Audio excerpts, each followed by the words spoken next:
تفسیر صافی، تالیف مفسر محمد بن مرتضی المعروف ملا فیض کاشانی، ترجمہ و تلخیص مولانا سید تلمیذ حسنین رضوی، شائع کردہ ادارہ نشر دانش نیو جرسی امریکہ۔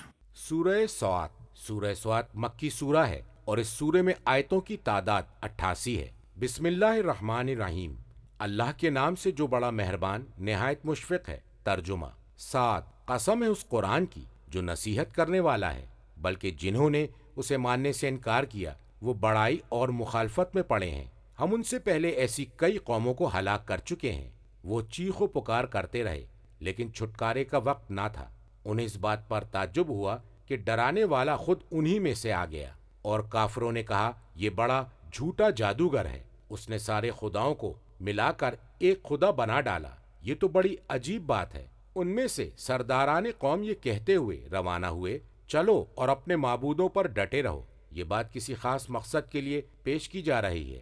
ہم نے یہ بات پچھلی امتوں میں سے کسی سے نہیں سنی، یہ تو من گھڑت معلوم ہوتی ہے۔ سوات، اس حرف کی تعویل پہلے بیان کی جا چکی ہے۔ کتاب معانی میں امام صادق علیہ السلام سے مروی ہے، آپ نے فرمایا کہ سوات ایک ایسا چشمہ ہے جو عرش کے نیچے سے ابل رہا ہے، اور یہی وہ چشمہ ہے نبی اکرم صلی اللہ علیہ وآلہ وسلم نے معراج پر تشریف لے جاتے وقت اس سے وضو کیا تھا۔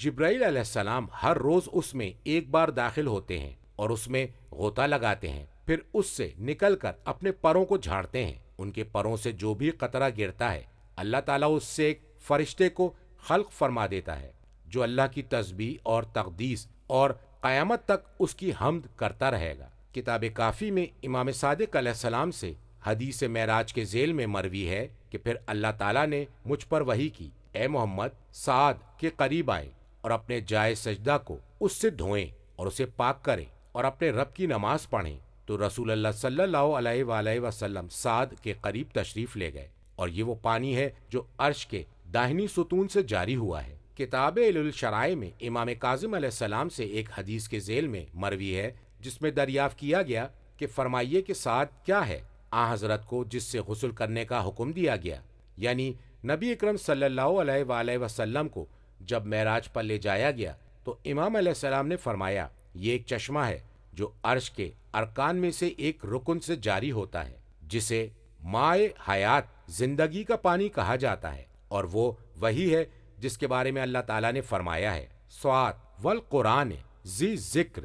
تفسیر مجموع البیان میں امام صادق علیہ السلام سے مروی ہے کہ یہ اللہ کے ناموں میں سے ایک نام ہے، اللہ تعالیٰ نے جس کی قسم کھائی ہے۔ مذکور آیت کا ترجمہ ہے، قسم ہے اس قرآن کی جو نصیحت کرنے والا ہے۔ سعد پر عطف کر کے قسم کھائی گئی اور اس کا جواب محذوف ہے، یعنی یہ قرآن حق ہے اور اس پر اللہ تعالیٰ کا یہ قول دلالت کرتا ہے۔ مذکور آیت کا ترجمہ ہے، بلکہ جنہوں نے اسے ماننے سے انکار کیا وہ بڑائی اور مخالفت میں پڑے ہیں، یعنی جنہوں نے قرآن کا انکار کیا اس لیے نہیں کیا کہ اس میں کسی قسم کا خلل موجود ہے، بلکہ انکار کرنے والوں نے حق سے تکبر کیا اور انہیں اللہ اور اس کے رسول سے اختلاف ہے، اسی وجہ سے انہوں نے قرآن کا انکار کیا ہے۔ تفسیر قمی میں ہے کہ وہ قسم ہے اور اس کا جواب بل الذین کفروا ہے، اور جو کچھ ہم نے کہا ہے یہ اس جانب رجوع کرتا ہے۔ مذکور آیت کا ترجمہ ہے، ہم ان سے پہلے ایسی کئی قوموں کو ہلاک کر چکے ہیں، ان لوگوں نے بربنائے تکبر و غرور اور اختلاف کے سبب جو اس قرآن کا انکار کیا ہے، اس بارے میں ان کے لیے ایک طرح کی وعید، ڈراوا، دھمکی ہے۔ مذکور آیت کے لفظ مراد انہوں نے بڑی چیخ و پکار کی، فریاد کی۔ مذکور آیت کا ترجمہ ہے لیکن چھٹکارے کا وقت نہ تھا، یعنی نہ تو نجات کا وقت رہا تھا اور نہ ہی فرار کا۔ لاتا میں تاکید کی وجہ سے بڑھائی گئی۔ مذکور آیت کا ترجمہ ہے، انہیں اس بات پر تعجب ہوا کہ ڈرانے والا خود انہی میں سے آ گیا۔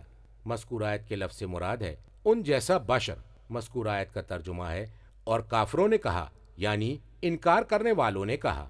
ضمیر کی جگہ لفظ کافرون لا کر ان پر غضب اور ان کی مذمت کو واضح کیا ہے، اور اس بات کی طرف اشارہ کیا ہے کہ ان کے انکار نے انہیں یہ بات کہنے کی جسارت دلائی۔ مذکور آیت کا ترجمہ ہے، یہ معجزے کے طور پر جو کچھ دکھا رہا ہے گویا کہ یہ جادوگر ہے۔ مذکور آیت کے الفاظ سے مراد اور یہ جو کچھ اللہ کے بارے میں کہہ رہا ہے اس میں جھوٹا ہے۔ مذکور آیت کا ترجمہ ہے، اس نے سارے خداؤں کو ملا کر ایک خدا بنا ڈالا۔ مذکورہ آیت کا ترجمہ ہے، یہ تو بڑی عجیب بات ہے، یہ تو بڑی تعجب خیز ہے۔ ہمارے آباء و اجداد جس کے مطابق عمل کر رہے تھے، یہ سراسر اس کے خلاف ہے۔ مذکورہ آیت کا ترجمہ ہے، ان میں سے سرداران قوم ایک دوسرے سے یہ کہتے ہوئے روانہ ہوئے۔ مذکورہ آیت کا ترجمہ ہے کہ چلو اور اپنے معبودوں پر ڈٹے رہو، یعنی ان معبودوں کی عبادت کرتے رہو، نبی اکرم کی گفتگو تمہارے لیے منفعت بخش نہیں ہوگی۔ مذکورہ آیت کا ترجمہ ہے، یہ بات کسی خاص مقصد کے لیے پیش کی جا رہی ہے۔ کہا گیا ہے کہ یعنی اس چیز کا تعلق گردش زمانہ سے ہے، اس سے ہمیں مراد لیا گیا ہے، اس کی طرف پلٹنا مشکل ہے۔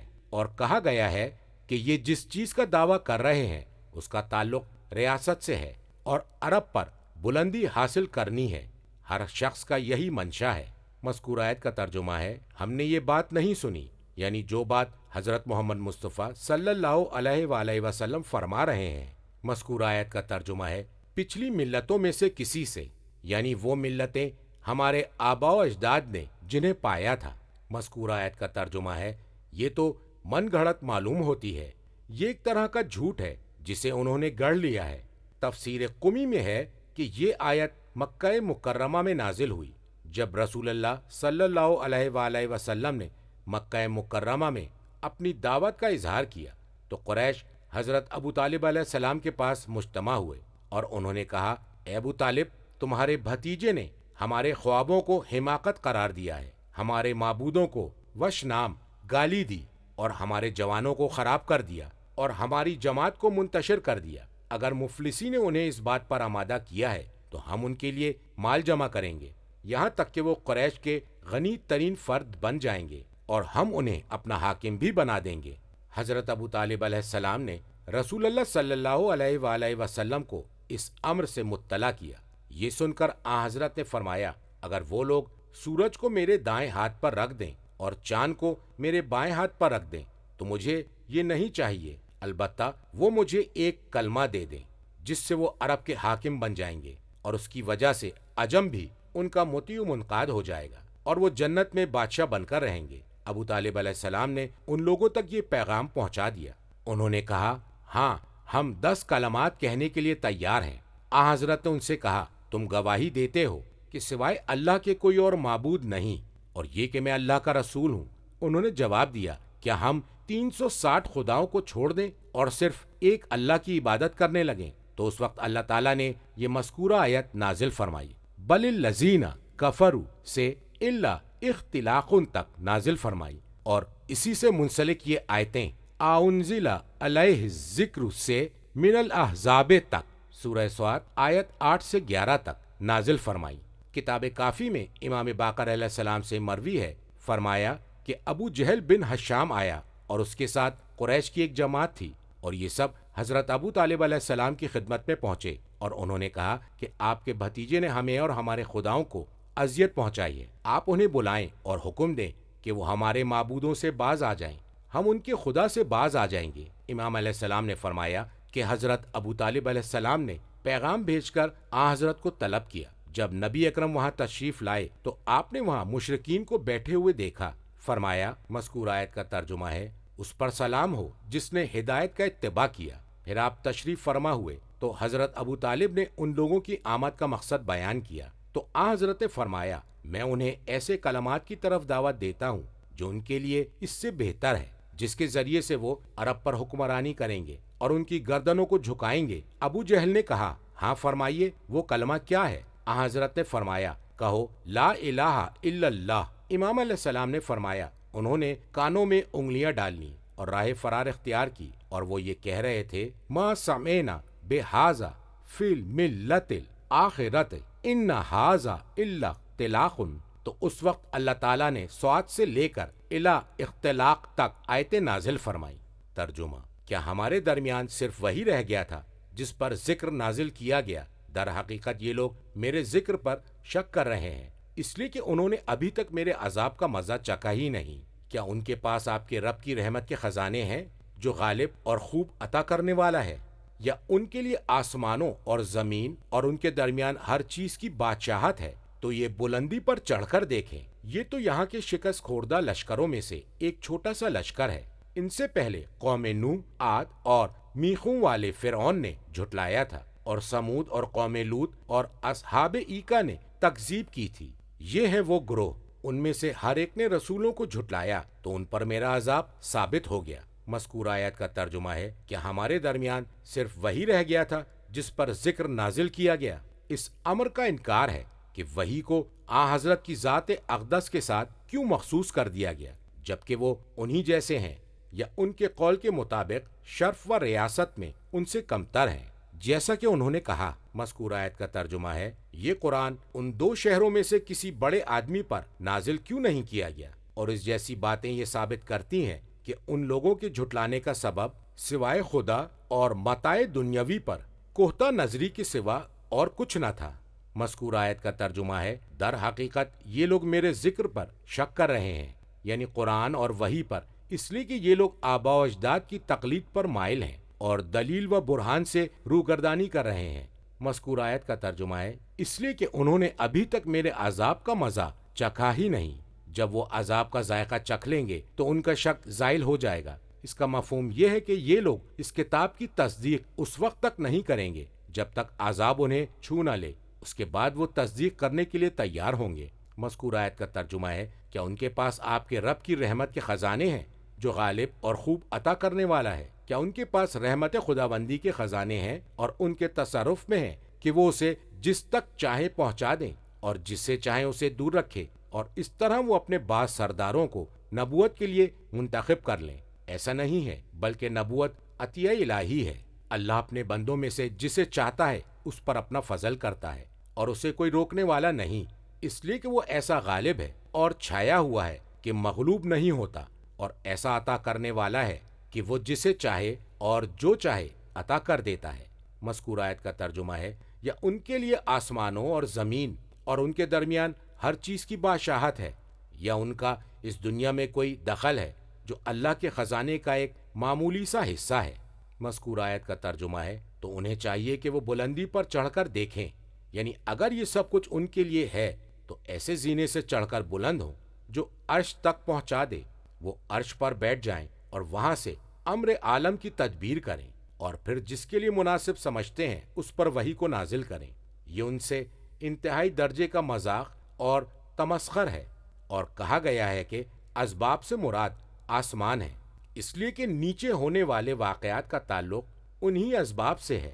مذکور آیت کا ترجمہ ہے، یہ تو یہاں کے شکست خوردہ لشکروں میں سے ایک چھوٹا سا لشکر ہے۔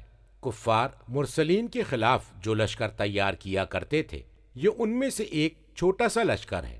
تفسیر قمی میں ہے، یعنی وہ لوگ جنہوں نے اے نبی غزوہ خندق کے موقع پر آپ کے خلاف لشکر کشی کی تھی۔ کہا گیا ہے کہ مذکورہ آیت کے لفظ سے مراد ہے بہت جلد شکستہ ہو جائیں گے، تو پھر وہ الہی تدابیر کہاں سے لائیں گے اور امور ربانی میں تصرف کیسے کریں گے؟ اے نبی، آپ ان لوگوں کی باتوں کی کوئی پرواہ نہ کریں، اور یہاں پر اشارہ ہے کہ انہوں نے شروع ہی سے اپنے آپ کو اس بات کے لیے آمادہ کر رکھا تھا۔ مذکور آیت کا ترجمہ ہے، ان سے پہلے قوم نوح، عاد اور میخوں والے فرعون نے جھٹلایا تھا۔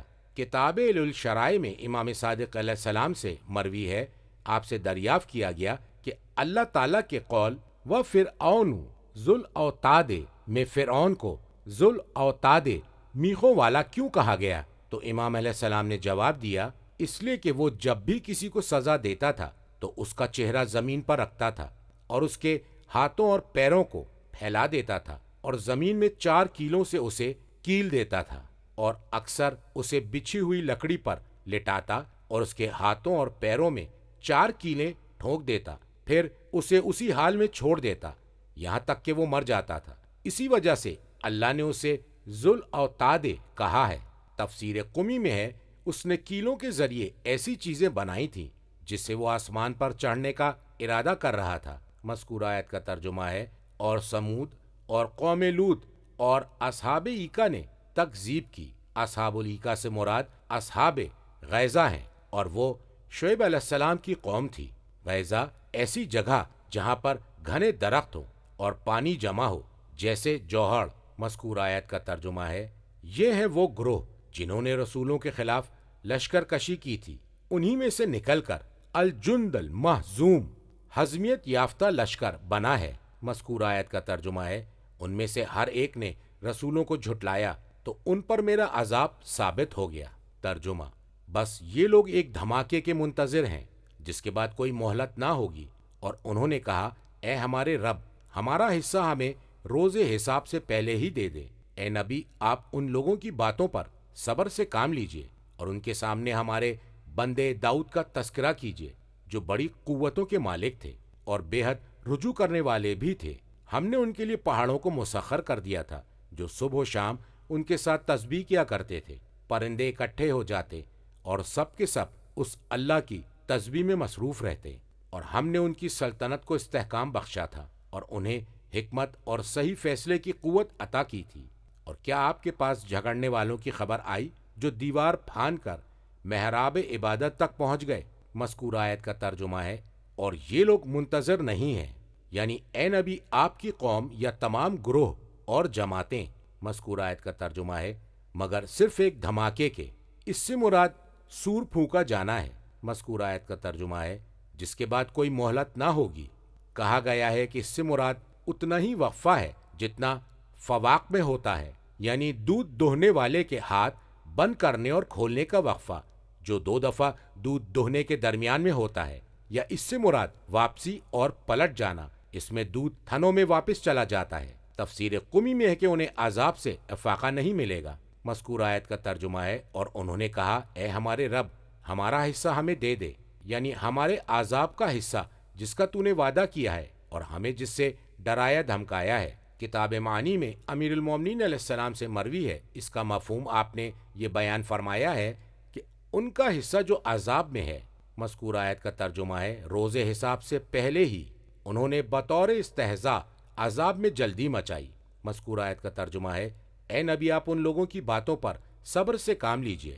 مذکور آیت کا ترجمہ ہے اور ان کے سامنے ہمارے بندے داؤد کا تذکرہ کیجئے جو بڑی قوتوں کے مالک تھے۔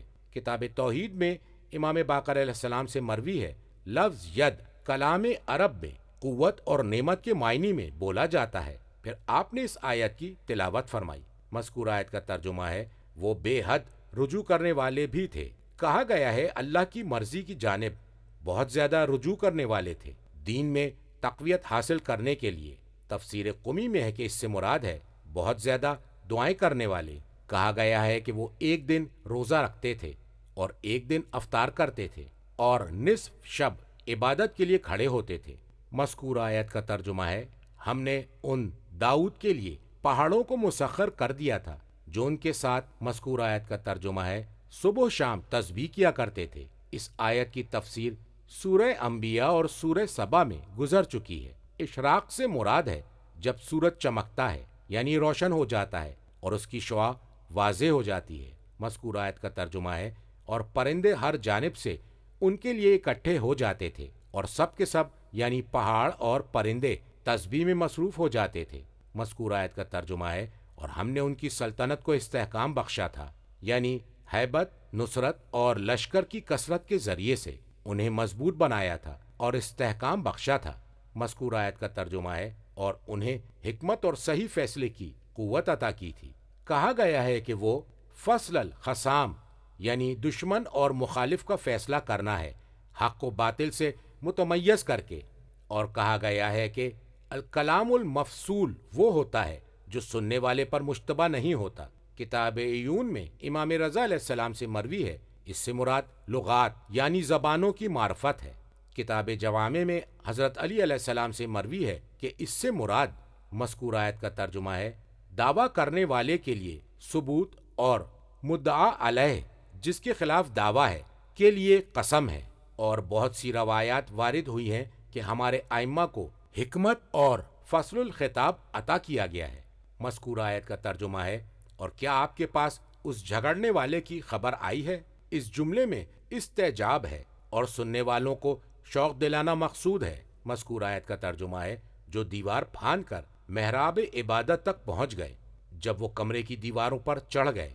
ترجمہ، جب وہ لوگ داؤد کے پاس آئے تو وہ ان سے ڈر گئے۔ وہ بولے آپ خوفزدہ نہ ہوں، ہم مقدمے کے 2 فریق ہیں جن میں سے ایک نے دوسرے پر زیادتی کی ہے آپ ہمارے درمیان حق کے مطابق فیصلہ کیجیے اور ناانصافی نہ ہونے دیجیے اور ہمیں سیدھی راہ دکھا دیجیے۔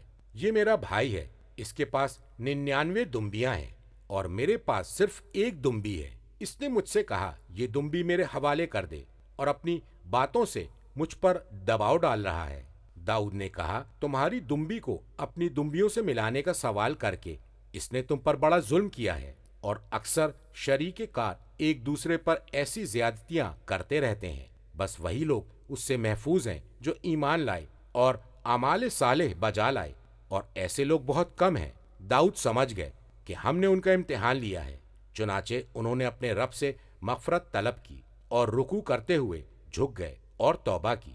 ہم نے ان کا قصور معاف کر دیا، اور بے شک وہ ہمارے نزدیک مقرب ہیں اور ان کا اچھا ٹھکانہ ہے۔ اے داؤد، ہم نے آپ کو زمین میں خلیفہ بنایا ہے، لہٰذا لوگوں کے درمیان حق کے مطابق فیصلہ کیجیے اور خواہشات کی پیروی نہ کیجیے، وہ آپ کو اللہ کی راہ سے بھٹکا دیں گے۔ یقیناً جو لوگ اللہ کے راستے سے بھٹک جاتے ہیں ان کے لیے عذاب شدید ہے، کیونکہ وہ روز حساب کو بھول گئے ہیں۔ مذکور آیت کا ترجمہ ہے، جب وہ لوگ داؤد کے پاس آئے تو وہ ان سے ڈر گئے، اس لیے کہ وہ اوپر سے اتر کر ان کے پاس آئے تھے، اور ایسے دن آئے تھے جب دروازے پر پہرا تھا اور آنے پر پابندی تھی۔ مذکور آیت کا ترجمہ ہے، وہ بولے آپ خوفزدہ نہ ہوں، ہم مقدمے کے دو فریق ہیں جن میں سے ایک نے دوسرے پر زیادتی کی ہے۔ مذکور آیت کا ترجمہ ہے، آپ ہمارے درمیان حق کے مطابق فیصلہ کیجیے اور ناانصافی نہ ہونے دیجیے، یعنی فیصلہ کرتے وقت ناانصافی سے کام نہ لیجیے۔ مذکور آیت کا ترجمہ ہے، اور ہمیں سیدھی راہ دکھا دیجیے۔ سوائے کہتے ہیں درمیانی راہ یعنی عدل۔ مذکور آیت کا ترجمہ ہے، یہ میرا بھائی ہے، اس کے پاس 99 دمبیاں ہیں۔ مذکور آیت کے لفظ کا مفہوم ہے دمبا کے مؤنث کو کہتے ہیں، اور کبھی بطور کنایا عورت کو بھی کہا جاتا ہے۔ مذکور آیت کا ترجمہ ہے، اس نے مجھ سے کہا یہ دمبی میرے حوالے کر دے، یعنی اسے میری ملکیت میں دے دو۔ اور اکفلنیہا کی اصل یہ ہے کہ وجعلنی اکفلہا، مجھے اس کی کفالت کرنے دو، یا اجعلہا کفلی، یہ میرے حوالے اور سپرد کر دو۔ مذکور آیت کا ترجمہ ہے، اور اپنی باتوں سے مجھ پر دباؤ ڈال رہا ہے، اس بارے میں گفتگو کرتے ہوئے اس نے مجھے مغلوب کر دیا ہے۔ مذکور آیت کا ترجمہ ہے، داؤد نے کہا تمہاری دمبی کو اپنی دمبیوں سے ملانے کا سوال کر کے اس نے تم پر بڑا ظلم کیا ہے۔ مذکور آیت کا ترجمہ ہے، اور اکثر شریک کار ایک دوسرے پر ایسی زیادتیاں کرتے رہتے ہیں۔ مذکور آیت کے الفاظ سے مراد یعنی شرکا جو اپنا مال دوسرے کے مال میں ملا دیتے ہیں، یہ خلیط کی جمع ہے۔ مذکور آیت کا ترجمہ ہے، بس وہی لوگ اس سے محفوظ ہیں جو ایمان لائے اور اعمال صالح بجا لائے۔ مذکور آیت کا ترجمہ ہے، اور ایسے لوگ بہت کم ہیں۔ لفظ ماں ابہام کو بڑھانے کے اور ان کی قلت کے باعث بطور تعجب لایا گیا ہے۔ مذکور آیت کا ترجمہ ہے، اور داؤد سمجھ گئے کہ ہم نے ان کا امتحان لیا ہے، یعنی حکومت دے کر ان کا امتحان لیا تاکہ وہ متنبع رہیں۔ مذکور آیت کا ترجمہ ہے، چنانچہ انہوں نے اپنے رب سے مغفرت طلب کی۔ مذکور آیت کا ترجمہ ہے، اور رکوع کرتے ہوئے جھک گئے۔ مذکور آیت کا ترجمہ ہے، اور انہوں نے توبہ کی، یعنی توبہ کر کے اللہ کی طرف واپس آئے۔ مذکور آیت کا ترجمہ ہے، اور ہم نے ان کا قصور معاف کر دیا، یعنی انہوں نے جس کی معافی طلب کی ہم نے اسے قبول کر لیا۔ مذکور آیت کا ترجمہ ہے، اور بے شک ان کو ہمارے نزدیک تقرب حاصل ہے، مغفرت کے بعد قربت میسر آ گئی۔ مذکور آیت کا ترجمہ ہے، اور ان کا اچھا ٹھکانہ ہے، یعنی وہ جنت میں پلٹ کر آئیں گے۔ مذکور آیت کا ترجمہ ہے، اے داؤد ہم نے آپ کو زمین میں خلیفہ بنایا ہے۔ مذکور آیت کا ترجمہ ہے، لہٰذا آپ لوگوں کے درمیان حق کے مطابق فیصلہ کیجیے۔ مذکور آیت کا ترجمہ ہے، اور خواہشات کی پیروی نہ کیجیے۔ مذکور آیت کا ترجمہ ہے، وہ آپ کو اللہ کی راہ سے بھٹکا دیں گی۔ مذکور آیت کا ترجمہ ہے، یقیناً جو لوگ اللہ کے راستے سے بھٹک جاتے ہیں ان کے لیے عذاب شدید ہے۔ مذکور آیت کا ترجمہ ہے، کیونکہ وہ روز حساب کو بھول گئے ہیں۔ سورہ لقمان کی آیت نمبر 12 میں خلافت داؤد کے بارے میں گفتگو ہو چکی ہے۔ کتاب عیون میں امام رضا علیہ السلام سے مروی ہے، عصمت انبیاء کی روایت کے ذیل میں امام علیہ السلام نے فرمایا کہ حضرت داؤد علیہ السلام کے بارے میں تم سے پہلے جو لوگ گزرے ہیں ان کا کیا خیال ہے؟ امام علیہ السلام سے کہا گیا، لوگ کہتے ہیں کہ حضرت داؤد علیہ السلام اپنے محراب میں عبادت کر رہے تھے کہ اچانک ابلیس ان کے سامنے ایک خوبصورت پرندے کی شکل میں نمودار ہوا۔ حضرت داؤد علیہ السلام نے نماز توڑ دی کہ اس پرندے کو پکڑ لیں۔ پرندہ وہاں سے اڑ کر ایک گھر کی طرف روانہ ہوا۔ حضرت داؤد علیہ السلام اس کے پیچھے چلتے رہے۔ پرندہ اڑ کر چھت پر بیٹھ گیا۔ حضرت داؤد علیہ السلام بھی چھت پر چڑھ گئے اور وہ پرندہ اوریہ ابن حیان کے گھر میں جا کر گر گیا۔ داؤد علیہ السلام بھی اس کا پیچھا کرتے ہوئے وہاں پہنچ گئے تو انہوں نے دیکھا کہ اوریہ کی بیوی غسل کر رہی ہے۔ جب انہوں نے اسے دیکھا تو وہ اس عورت پر فریفتہ ہو گئے اور انہوں نے اوریہ کو کسی غزوے میں روانہ کیا تھا۔ انہوں نے جنگ کے ذمہ دار کو لکھا کہ اوریہ کو تابوت کے آگے بھیج دے۔ وہ آگے بڑھا اور اوریہ کو مشرکین پر فتح نصیب ہوئی۔ داؤد علیہ السلام پر یہ بات نہایت شاق گزری۔ انہوں نے دوبارہ تحریر کیا کہ اسے تابوت کے آگے بھیج دو۔ وہ آگے گیا اور قتل ہو گیا، اور اس طرح داؤد علیہ السلام نے اس کی بیوی سے شادی کر لی۔ راوی نے کہا کہ امام علیہ السلام نے اپنی پیشانی پر ہاتھ مارا اور فرمایا، اِنَّ لِلَّهِ وَإِنَّا إِلَيْهِ راجعون۔ تم نے اللہ کے نبیوں میں سے ایک نبی کی طرف یہ نسبت دی۔ انہوں نے نماز کو سبک سمجھا یہاں تک کہ پرندے کے تعاقب میں چلے گئے۔ پھر انہوں نے برا کام کیا اور نوبت کسی کے قتل تک آ گئی۔ دریافت کیا گیا، فرزند رسول، ان کی خطا کیا تھی؟ تو امام علیہ السلام نے فرمایا، تم پر وائے ہو۔ حضرت داؤد علیہ السلام یہ سمجھ بیٹھے تھے کہ اللہ تعالیٰ نے کوئی ایسی مخلوق خلق نہیں فرمائی ہے جو ان سے زیادہ علم رکھتی ہو، تو اللہ تعالیٰ نے ان کی طرف 2 فرشتوں کو بھیجا۔ وہ دونوں محراب میں جا پہنچے اور ان سے کہا، مذکورہ عربی کا ترجمہ ہے، حضرت داؤد علیہ السلام نے مدعی کے خلاف فیصلہ کرنے میں جلدی سے کام لیا اور فرمایا، مذکورہ عربی کا ترجمہ ہے، اور مدعی سے بینہ طلب نہیں کی اور مدعی علیہ کی جانب رخ نہیں کیا کہ اس سے کہتے کہ تم کیا کر رہے ہو۔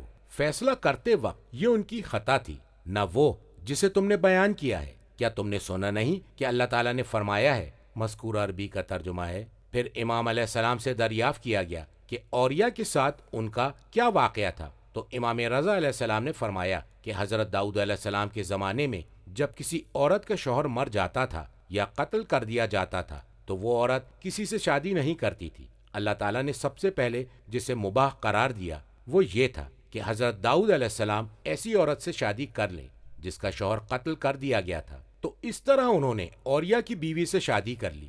جب وہ قتل کر دیا گیا اور اس کی عدت گزر گئی، اوریہ کے معاملے میں یہ بات لوگوں کو بہت ناگوار گزری۔ تفسیر قمی میں امام صادق علیہ السلام سے ویسی ہی روایت وارد ہوئی ہے جیسا کہ عامہ نے نقل کیا ہے، اور امام رضا علیہ السلام نے اس کی تکذیب کی ہے جیسا کہ روایت بیان کی جا چکی ہے۔ امام باقر علیہ السلام سے مروی ہے کہ اللہ کے قول وَظَنَّ داؤد سے مراد ہے جب داؤد کو پتہ چلا، انہیں علم ہوا، اور انابا کا مفہوم ہے تاب، انہوں نے توبہ کی، اور بیان فرمایا کہ داؤد علیہ السلام نے اپنے صاحب جنگ کے ذمہ دار کو لکھا تھا کہ اوریہ کو تابوت کے سامنے مت آنے دینا اور اسے واپس بھیج دو۔ اوریہ اپنے گھر والوں کی طرف واپس آیا اور 8 دن ان کے ساتھ رہا، پھر وہ مر گیا۔ کتاب مجالس میں امام صادق علیہ السلام سے مروی ہے، آپ نے فرمایا کہ لوگوں کی مرضی کا مالک نہیں بنا جا سکتا اور ان کی زبانوں کو قابو نہیں کیا جا سکتا۔ کیا انہوں نے داؤد علیہ السلام کی طرف منسوب نہیں کر دیا کہ انہوں نے پرندے کا اتباع کیا یہاں تک کہ ان کی نظر اوریہ کی بیوی پر پڑ گئی اور وہ اس پر فریفتہ ہو گئے، اور یہ کہ اس کا شوہر تابوت کے آگے آ گیا یہاں تک کہ وہ قتل کر دیا گیا، پھر انہوں نے اس کی بیوی سے شادی کر لی۔ تفسیر مجموع البیان میں امیر المومنین علیہ السلام سے مروی ہے، آپ نے فرمایا، اگر کوئی ایسا شخص میرے پاس لایا گیا جو یہ سمجھتا ہو کہ حضرت داؤد علیہ السلام نے اوریہ کی بیوی سے شادی کی تھی تو میں اسے 2 مرتبہ کوڑوں کی سزا دوں گا اور حد جاری کروں گا، ایک حد نبوت کی وجہ سے اور دوسری اسلام کی خاطر۔ اور روایت کی گئی ہے کہ نبی اکرم صلی اللہ علیہ وآلہ وسلم نے فرمایا کہ جو بھی قصہ گوئیوں کی روایات کی بنیاد پر حضرت داؤد علیہ السلام کا واقعہ بیان کرے گا تو میں اسے 160 کوڑے ماروں گا۔ ترجمہ: اور ہم نے آسمان اور زمین میں جو کچھ ان کے درمیان میں ہے اسے بے مقصد پیدا نہیں کیا، یہ تو ان لوگوں کا گمان ہے جنہوں نے کفر کیا ہے، ایسے کافروں کے لیے آتش جہنم کی تباہی ہے۔ کہ ہم ان لوگوں کو جو ایمان لائے اور اعمال صالح بجا لائے ان لوگوں کی مانند قرار دیں جو زمین میں فساد برپا کرتے ہیں، یا ہم متقین کو فاجروں جیسا کر دیں؟ اے نبی، ہم نے جو کتاب آپ پر نازل کی ہے وہ بابرکت ہے تاکہ یہ لوگ اس کی آیتوں میں تدبر کریں اور صاحبان عقل اس سے نصیحت حاصل کریں۔ اور ہم نے داؤد کو سلیمان جیسا فرزند عطا کیا جو بہترین بندہ اور رب کی جانب رجوع کرنے والا تھا۔ جب شام کے وقت ان کے سامنے اصیل تیز رو گھوڑے پیش کیے گئے تو انہوں نے کہا کہ میں نے مال کی محبت کو اپنے پروردگار کی یاد پر ترجیح دی ہے، یہاں تک کہ سورج غروب ہو گیا۔ انہوں نے کہا مجھ پر سورج کو واپس لوٹا دو۔ وہ اپنی پنڈلیوں اور گردنوں پر ہاتھ پھیرنے لگے۔ مذکور آیت کا ترجمہ ہے، اور ہم نے آسمان اور زمین اور جو کچھ ان کے درمیان میں ہے اسے بے مقصد پیدا نہیں کیا کہ اس میں کوئی حکمت اور تدبیر نہ ہو۔ مذکور آیت کا ترجمہ ہے، یہ تو ان لوگوں کا گمان ہے جنہوں نے کفر کیا ہے۔ مذکور آیت کا ترجمہ ہے، اس گمان کی وجہ سے ایسے کافروں کے لیے آتش جہنم کی تباہی ہے۔ مذکور آیت کا ترجمہ ہے کہ ہم ان لوگوں کو جو ایمان لائے اور اعمال صالح بجا لائے ان لوگوں کی مانند قرار دیں جو زمین میں فساد برپا کرتے ہیں، ان دونوں کے مساوی ہونے کا انکار ہے۔ مذکور آیت کا ترجمہ ہے، یا ہم متقین کو فاجروں جیسا کر دیں۔ کہا گیا ہے کہ گویا پہلے تو مومنین اور کافرین کے درمیان مساوات کا انکار کیا، پھر متقین میں مومنین اور مجرمین کے مابین مساوات کا انکار کیا، اور جائز ہے کہ پہلا انکار آخری دو اوصاف کی بنا پر حکیم و رحیم کی جانب سے تسویہ یعنی برابری کے لیے معنی ہو۔ کتاب کافی میں امام صادق علیہ السلام سے مروی ہے کہ صاحبان حق کے لیے کسی طرح یہ مناسب نہیں کہ وہ اپنے آپ کو صاحبان باطل کے مقام پر لے آئیں، اس لیے کہ اللہ تبارک و تعالیٰ نے اپنے نزدیک صاحبان حق کو صاحبان باطل کی منزلت پر قرار نہیں دیا ہے۔ کیا انہیں اللہ تعالیٰ کے قول کی معرفت نہیں ہے جس میں اللہ تعالیٰ ارشاد فرما رہا ہے، ام نجعل الذین آمنوا۔ کتاب خصال میں امیر المومنین علیہ السلام سے مروی ہے، صاحبان تقوی کی کچھ نشانیاں ہیں جن سے وہ پہچانے جاتے ہیں: سچ بولنا، امانت ادا کرنا، وعدہ وفا کرنا، فخر و مباحات میں کمی، قوت برداشت، صلہ رحمی، کمزوروں پر رحم کھانا، عورتوں کی زیادہ ہاں میں ہاں نہ ملانا، نیکی کے کاموں میں خرچ کرنا، حسن خلق، حلم میں وسعت، ایسے علم کی پیروی جو اللہ تعالیٰ کی قربت عطا کرے۔ دوسری روایت میں امیر المومنین علیہ السلام سے مروی ہے، آپ نے فرمایا کہ فاجر وہ ہے کہ اگر تم اسے امانت دو گے تو وہ اس میں خیانت کرے گا، اور اگر اس کی رفاقت اختیار کرو گے تو تم پر عیب لگائے گا، اور اگر اس پر اعتماد کرو گے تو تم سے صحیح بات نہیں کہے گا۔ مذکور آیت کا ترجمہ ہے، اے نبی، ہم نے جو کتاب آپ پر نازل کی ہے وہ بابرکت ہے۔ مبارک کے معنی ہے نفع بخش۔ مذکور آیت کا ترجمہ ہے تاکہ یہ لوگ اس کی آیتوں میں تدبر کریں۔ مذکور آیت کا ترجمہ ہے اور صاحبان عقل اس سے نصیحت حاصل کریں۔ مذکورہ آیت کے الفاظ کا مطلب ہے یعنی کامل عقل رکھنے والے افراد۔ تفسیر قمی میں امام صادق علیہ السلام سے مروی ہے، مذکور آیت کے الفاظ سے مراد امیر المومنین علیہ السلام اور ائمہ علیہم السلام ہے، اس لیے کہ وہی اولو الالباب اور امیر المومنین علیہ السلام اس بات پر فخر کرتے تھے اور فرماتے تھے۔ مذکور آیت کا ترجمہ ہے، جو کچھ مجھے عطا کیا گیا ہے اس جیسا نہ مجھ سے پہلے کسی کو عطا کیا گیا اور نہ ہی میرے بعد کسی کو عطا کیا جائے گا۔ مذکور آیت کا ترجمہ ہے، اور ہم نے داؤد کو سلیمان جیسا فرزند عطا کیا جو بہترین عبد بندہ تھے، یعنی سلیمان علیہ السلام بہترین عبد تھے۔ مذکور آیت کا ترجمہ ہے، وہ توبہ اور ذکر کے ذریعے اللہ کی طرف رجوع کرنے والے تھے۔ مذکور آیت کا ترجمہ ہے، جب شام کے وقت ان کے سامنے پیش کیے گئے۔ مذکورہ آیت کے لفظ کے معنی ہے یعنی ظہر کے بعد کا وقت۔ مذکور آیت کا ترجمہ ہے، اصیل تیز رفتار گھوڑے۔ صافن اس گھوڑے کو کہتے ہیں جو ہاتھ یا پاؤں کے کھر کے کنارے پر کھڑا ہوتا ہے، اور یہ گھوڑے کی بہترین خوبی ہوتی ہے۔ اور لفظ جیاد جواد یا جود کی جمع ہے، اور جواد ایسے گھوڑے کو کہا جاتا ہے جو تیز رفتار ہو۔ اور کہا گیا ہے کہ مذکور آیت کا ترجمہ ہے، وہ گھوڑا جو ایڑ لگا کر تیز دوڑتا ہے، اور کہا گیا ہے کہ جیاد جید کی جمع ہے۔ مذکور آیت کا ترجمہ ہے، تو انہوں نے کہا کہ میں نے مال کی محبت کو اپنے پروردگار کی یاد پر ترجیح دی ہے۔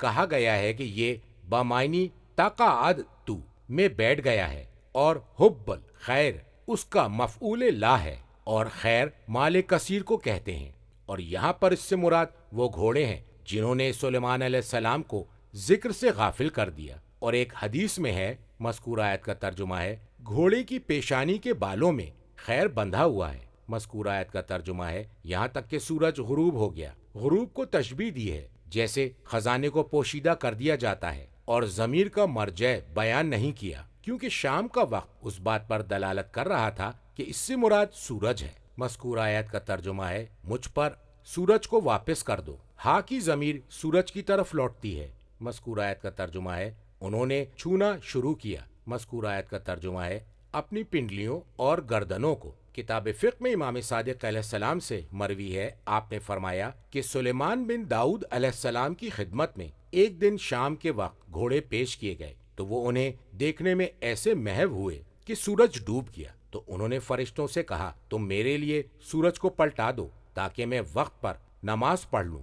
فرشتوں نے سورج کو پلٹا دیا تو انہوں نے اپنی پنڈلیوں اور گردن کا مسح کیا اور اپنے ان اصحاب کو حکم دیا جن کی نمازیں قضا ہو گئی تھیں کہ وہ بھی اسی طرح عمل کریں، اور نماز ادا کرنے کے لیے یہ ان کا وضو تھا۔ پھر کھڑے ہو کر انہوں نے نماز ادا کی۔ جب وہ نماز سے فارغ ہوئے تو سورج ڈوب گیا اور ستارے نکل آئے، اور اللہ تعالیٰ کے قول وَوَهَبْنَا لِدَاؤُدَ سُلَيْمَانَ سے لے کر بِالسُّوقِ وَالْأَنَاقِ تک اللہ کے قول سے یہی مراد ہے۔ تفسیر مجموع البیان میں امیر المومنین علیہ السلام سے مروی ہے کہ ان گھوڑوں نے حضرت سلیمان علیہ السلام کو نماز عصر سے غافل کر دیا، یہاں تک کہ نماز کا وقت جاتا رہا۔ فرمایا کہ ہمارے اصحاب کی روایتوں میں ہے کہ نماز کا اول وقت ان کے ہاتھ سے جاتا رہا۔ کتاب کافی اور فقہ میں امام باقر علیہ السلام سے مراد ہے کہ آپ سے اللہ تعالیٰ کے قول ان الصلاۃ کانت علی المؤمنین کتابا موقوتا کے بارے میں دریافت کیا گیا تو آپ نے فرمایا کہ کتابہ موقوتا سے مراد ہے فرض قرار دیا گیا ہے، اور اس سے ختم ہو جانے کا وقت مراد نہیں ہے، اس لیے کہ اگر وہ وقت گزر چکا ہے پھر نماز پڑھی تو وہ نماز ادا نہیں ہوگی، اور اگر ایسا ہوتا تو سلیمان بن داؤد ہلاک ہو جاتے، کیونکہ وہ اسے وقت گزر جانے کے بعد ادا کرتے، لیکن جب انہوں نے نماز کو یاد کیا تو اسے ادا کر دیا۔ کتاب الشرائع میں امام باقر علیہ السلام سے اسی جیسی روایت موجود ہے۔ تفسیر مجموع البیان میں ابن عباس سے مروی ہے، انہوں نے فرمایا کہ میں نے حضرت علی علیہ السلام سے اس آیت کے بارے میں سوال کیا تو حضرت علی علیہ السلام نے ان سے دریافت کیا کہ اے ابن عباس، اس آیت کے بارے میں تم تک کیا بات پہنچی ہے؟ میں نے جواب دیا کہ میں نے کعب کو یہ کہتے ہوئے سنا ہے کہ سلیمان کے سامنے جب گھوڑوں کو پیش کیا گیا تو وہ انہیں دیکھنے میں اتنے محو ہو گئے کہ نماز جاتی رہی۔ حضرت سلیمان علیہ السلام نے فرمایا، انہیں دوبارہ میرے پاس لاؤ، اور ان گھوڑوں کی تعداد 14 تھی۔ تو حضرت سلیمان علیہ السلام نے حکم دیا کہ ان گھوڑوں کی پنڈلیوں اور گردنوں کو تلوار سے مارا جائے اور انہیں قتل کروا دیا۔ تو اللہ تعالیٰ نے ان کی حکومت کو 14 دنوں کے لیے سلب کر دیا، اس لیے کہ انہوں نے گھوڑوں کو قتل کر کے ظلم کیا تھا۔ حضرت علی علیہ السلام نے فرمایا، کعب نے جھوٹ کہا۔ ایک دن سلیمان علیہ السلام گھوڑوں کے پیش کیے جانے کی وجہ سے مصروف ہو گئے، اس لیے کہ انہوں نے دشمن سے جہاد کا ارادہ کیا، یہاں تک کہ سورج ڈوب گیا۔ تو انہوں نے اللہ کے حکم سے ان فرشتوں سے کہا جنہیں سورج پر مقرر کیا تھا کہ میرے لیے سورج کو پلٹا دو، تو سورج پلٹ آیا، اور انہوں نے نماز عصر وقت پر ادا کی۔ اور اللہ کے مقرر کردہ انبیاء نہ تو ظلم کرتے ہیں اور نہ ہی ظلم کا حکم دیتے ہیں، اس لیے کہ وہ سب کے سب معصوم اور پاک و پاکیزہ ہوتے ہیں۔ ترجمہ: اور بلا شبہ ہم نے سلیمان کو بھی آزمایا اور ان کی کرسی پر ایک جسم لا کر ڈال دیا۔ پھر انہوں نے رجوع کرتے ہوئے کہا، میرے رب میری مغفرت فرما اور مجھے ایسی بادشاہت موہبت کر دے جو میرے بعد کسی کے لیے مناسب نہ ہو، بے شک تو ہی عطا کرنے والا ہے۔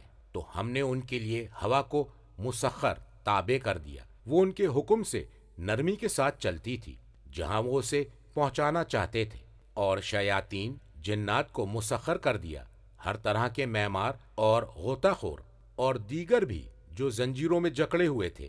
یہ ہماری عطا ہے، تم احسان کرو یا روک لو، کوئی حساب نہیں ہوگا، یقیناً وہ ہمارے نزدیک مقرب ہے اور ان کا اچھا ٹھکانہ ہے۔ مذکور آیت کا ترجمہ ہے، اور بلا شبہ ہم نے سلیمان کو بھی آزمایا اور ان کی کرسی پر ایک جسم لا کر ڈال دیا، پھر انہوں نے رجوع کرتے ہوئے۔ تفسیر مجموع البیان میں نبی اکرم صلی اللہ علیہ وآلہ وسلم سے مروی ہے کہ حضرت سلیمان علیہ السلام نے ایک دن اپنی مجلس میں کہا کہ میں آج کی شب 70 عورتوں کے پاس جاؤں گا، جن میں سے ہر عورت ایک لڑکے کو جنم دے گی جو اللہ کی راہ میں تلوار چلائے گا۔ انہوں نے انشاءاللہ نہیں کہا۔ انہوں نے بیویوں سے مقاربت کی سوائے ایک بیوی کے، کوئی بھی حاملہ نہ ہوئی اور اس نے بھی آدھے بچے کو جنم دیا۔ راوی نے کہا کہ نبی اکرم صلی اللہ علیہ وآلہ وسلم نے فرمایا، جس کے قبضہ قدرت میں میری جان ہے، اس کی قسم اگر سلیمان نے انشاءاللہ کہا ہوتا تو وہ سب بچے اللہ کی راہ میں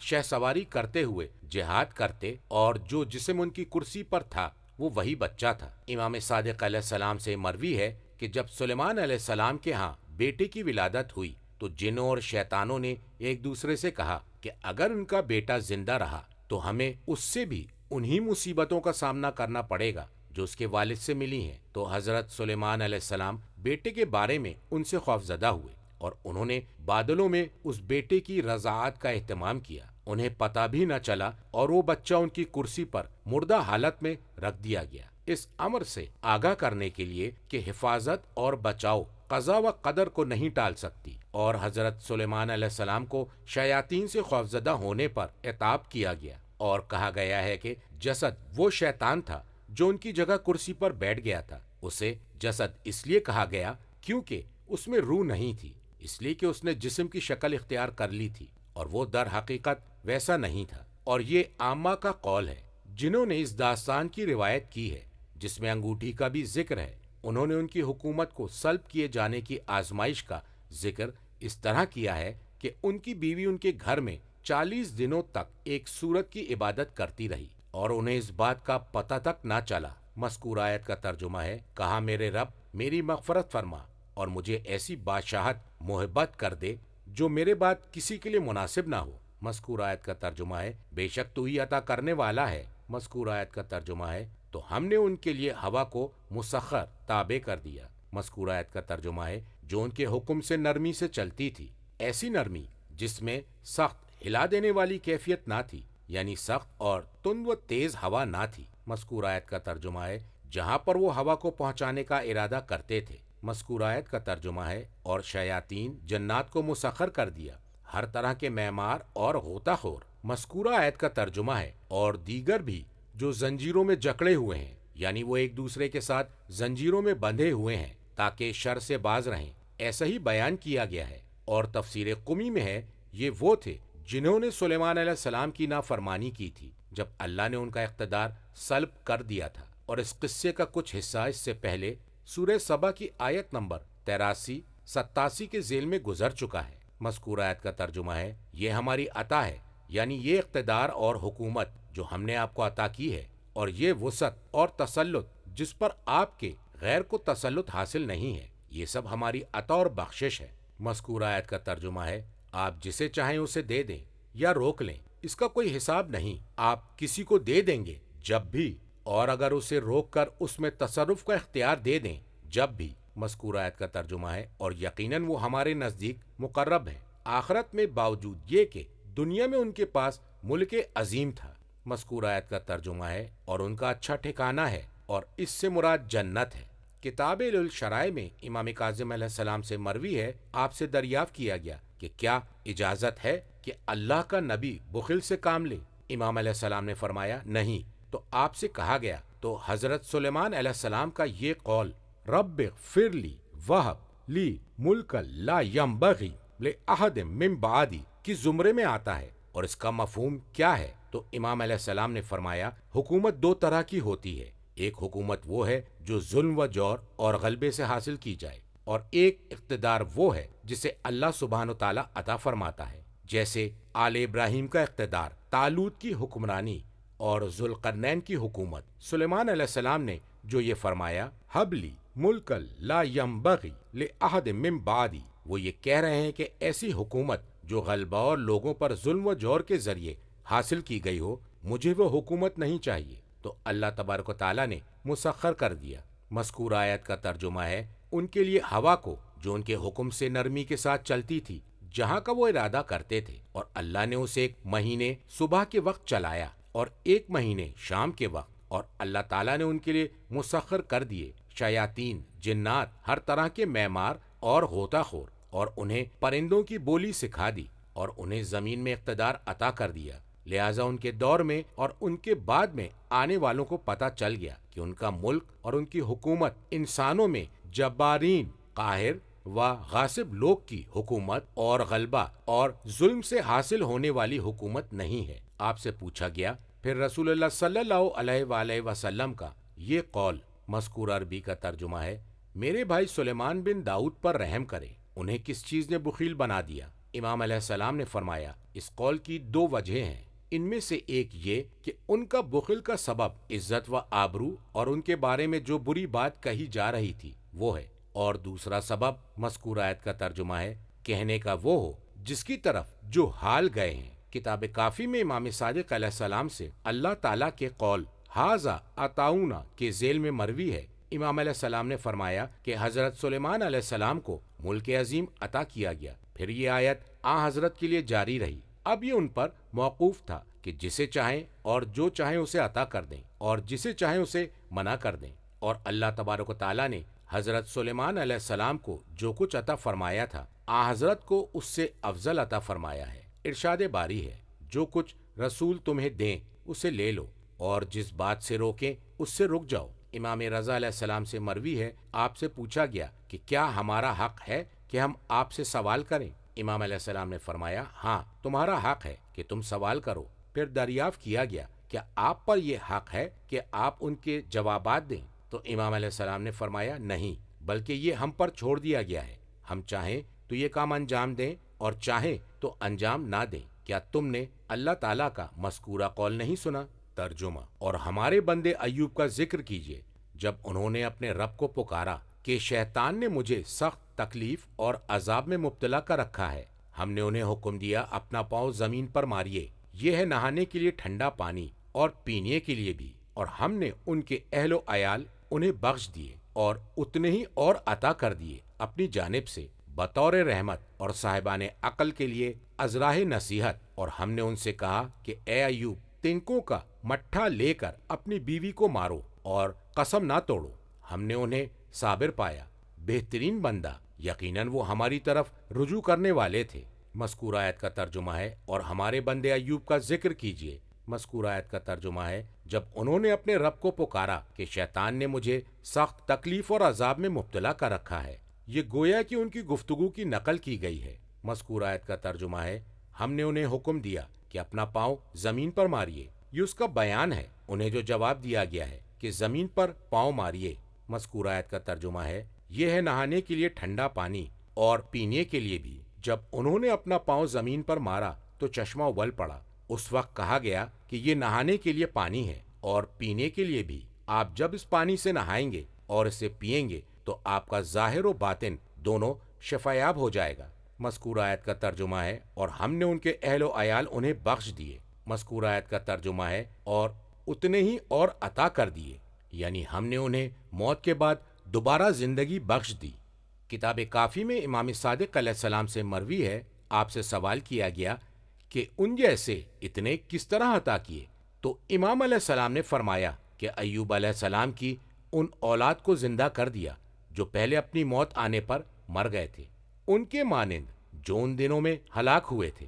تفسیر قمی میں امام صادق علیہ السلام سے مروی ہے کہ اللہ تبارک و تعالیٰ نے ان کے ان اہل و عیال کو زندہ کیا جو مصیبت نازل ہونے سے پہلے تھے، اور انہیں بھی زندہ کر دیا جو مصیبت کے دوران مر گئے تھے۔ مذکورہ آیت کا ترجمہ ہے، اپنی جانب سے بطور رحمت اور صاحبان عقل کے لیے ازراہ نصیحت، تاکہ وہ صبر کے ساتھ کشائش کا انتظار کریں اور جس مصیبت نے انہیں گھیر لیا ہے اس میں اللہ سے پناہ حاصل کریں۔ مذکورہ آیت کا ترجمہ ہے، اور ہم نے ان سے کہا کہ اے ایوب، تنکوں کو مٹھا لیجئے۔ مذکورہ عربی کے لفظ کے معنی ہے تنکوں کا چھوٹا سا مٹھا۔ مذکورہ آیت کا ترجمہ ہے، اور اس سے اپنی بیوی کو ماریے اور قسم نہ توڑیے۔ معاملہ یہ ہوا کہ انہوں نے قسم کھائی تھی کہ کسی امر میں اپنی بیوی کو ماریں گے، پھر وہ اس قسم پر شرمندہ ہوئے تو اللہ نے ان کی قسم کو اس طرح پورا کروایا، اور یہ حدود میں اجازت دی گئی ہے جیسا کہ معصومین سے وارد ہوا ہے۔ مذکورہ آیت کا ترجمہ ہے، ہم نے انہیں صابر پایا، انہیں اپنی ذات اہل و عیال اور مال کے بارے میں جس مصیبت کا سامنا کرنا پڑا۔ مذکور آیت کا ترجمہ ہے ایوب بہترین عبد بندے تھے۔ مذکور آیت کا ترجمہ ہے یقیناً وہ ہماری طرف رجوع کرنے والے تھے۔ وہ مکمل طور پر بھرپور انداز میں اللہ کی طرف رجوع کرنے والے تھے۔ کتاب الشرائع میں امام صادق علیہ السلام سے مروی ہے، آپ نے فرمایا کہ ایوب علیہ السلام کی آزمائش جس کے ذریعے انہیں دنیا میں آزمایا گیا ایک نعمت تھی۔ اللہ نے انہیں جسے عطا کیا تھا اور انہوں نے اس نعمت کا شکر ادا کر دیا تھا، اور اس زمانے میں ابلیس عرش کے نیچے محجوب نہ تھا۔ جب حضرت ایوب علیہ السلام کا عمل بلند ہوا جو انہوں نے شکر نعمت کے طور پر کیا تھا، تو ابلیس کو اس بات پر بڑا حسد ہوا اور اس نے کہا، اے پروردگار، ایوب نے اس لیے شکر ادا کیا کہ تو نے انہیں دنیا کی نعمت عطا کی تھی، اور اگر ان کے اور ان کی دنیا کے مابین کوئی شے حائل ہو جائے پھر وہ شکر نعمت ادا نہیں کریں گے۔ اے اللہ، مجھے ان کی دنیا پر مسلط کر دے تاکہ تجھے پتہ چل جائے کہ وہ شکر نعمت ادا نہیں کر سکتے۔ اللہ نے فرمایا، میں نے تجھے ان کی دنیا پر مسلط کر دیا۔ شیطان نے نہ ان کی دنیا چھوڑی اور نہ ہی اولاد، سب کو ہلاک کر دیا۔ پھر بھی حضرت ایوب شکر رب ادا کرتے رہے۔ پھر شیطان رب کی طرف آیا اور اس نے کہا، پروردگار، ایوب کو یقین ہے کہ تو نے ان سے جو دنیا لے لی ہے اسے واپس کر دے گا، لہٰذا تو مجھے ان کے بدن پر مسلط کر دے تاکہ تو جان لے کہ وہ شکر نعمت ادا نہیں کریں گے۔ اللہ تعالیٰ نے ارشاد فرمایا کہ میں نے تجھے ان کے بدن پر مسلط کر دیا سوائے ان کی آنکھوں، دل، زبان اور سماعت کے۔ فرمایا کہ وہ نہایت تیزی کے ساتھ ایوب کی طرف آیا اور مبادا رحمت خداوندی ان تک رسائی حاصل نہ کر لے اور اس کے اور ان کے درمیان حائل ہو جائے، لہٰذا شیطان نے ایوب علیہ السلام کے نتنوں میں زہریلی آگ پھونک دی تو اس طرح ان کا جسم نقطے دار ہو گیا۔ امام کاظم علیہ السلام سے ایسی ہی روایت موجود ہے، البتہ اس میں یہ اضافہ ہے کہ جب ان کی مصیبت اور آزمائش میں اضافہ ہوا تو ان کے اصحاب نے آ کر کہا، اے ایوب، ہم کسی اور کو نہیں جانتے جو ایسی مصیبت میں مبتلا ہوا ہو مگر اس وجہ سے کہ اس نے کوئی برا کام انجام دیا ہو سکتا ہے آپ نے کوئی برا کام انجام دیا ہو تو اس صورت میں ہمیں نظر آ رہا ہے۔ فرمایا، اس وقت ایوب علیہ السلام نے اپنے پالن ہار عز و جل سے مناجات کی، اے میرے پروردگار، تو نے مجھے اس مصیبت میں مبتلا کیا ہے اور تو جانتا ہے کہ میرے سامنے جب بھی دو امور پیش کیے گئے تو ان میں سے جو زیادہ درست تھا اسے میں نے اپنے بدن کے لیے لازم قرار دیا، اور میں نے کبھی بھی لقمہ نہیں کھایا جب تک میرے دسترخوان پر یتیم نہ ہو۔ اگر تیری جانب سے میرے لیے کسی دشمن کی کاروائی ہے تو پھر تو میری حجت کو لٹکا دے گا۔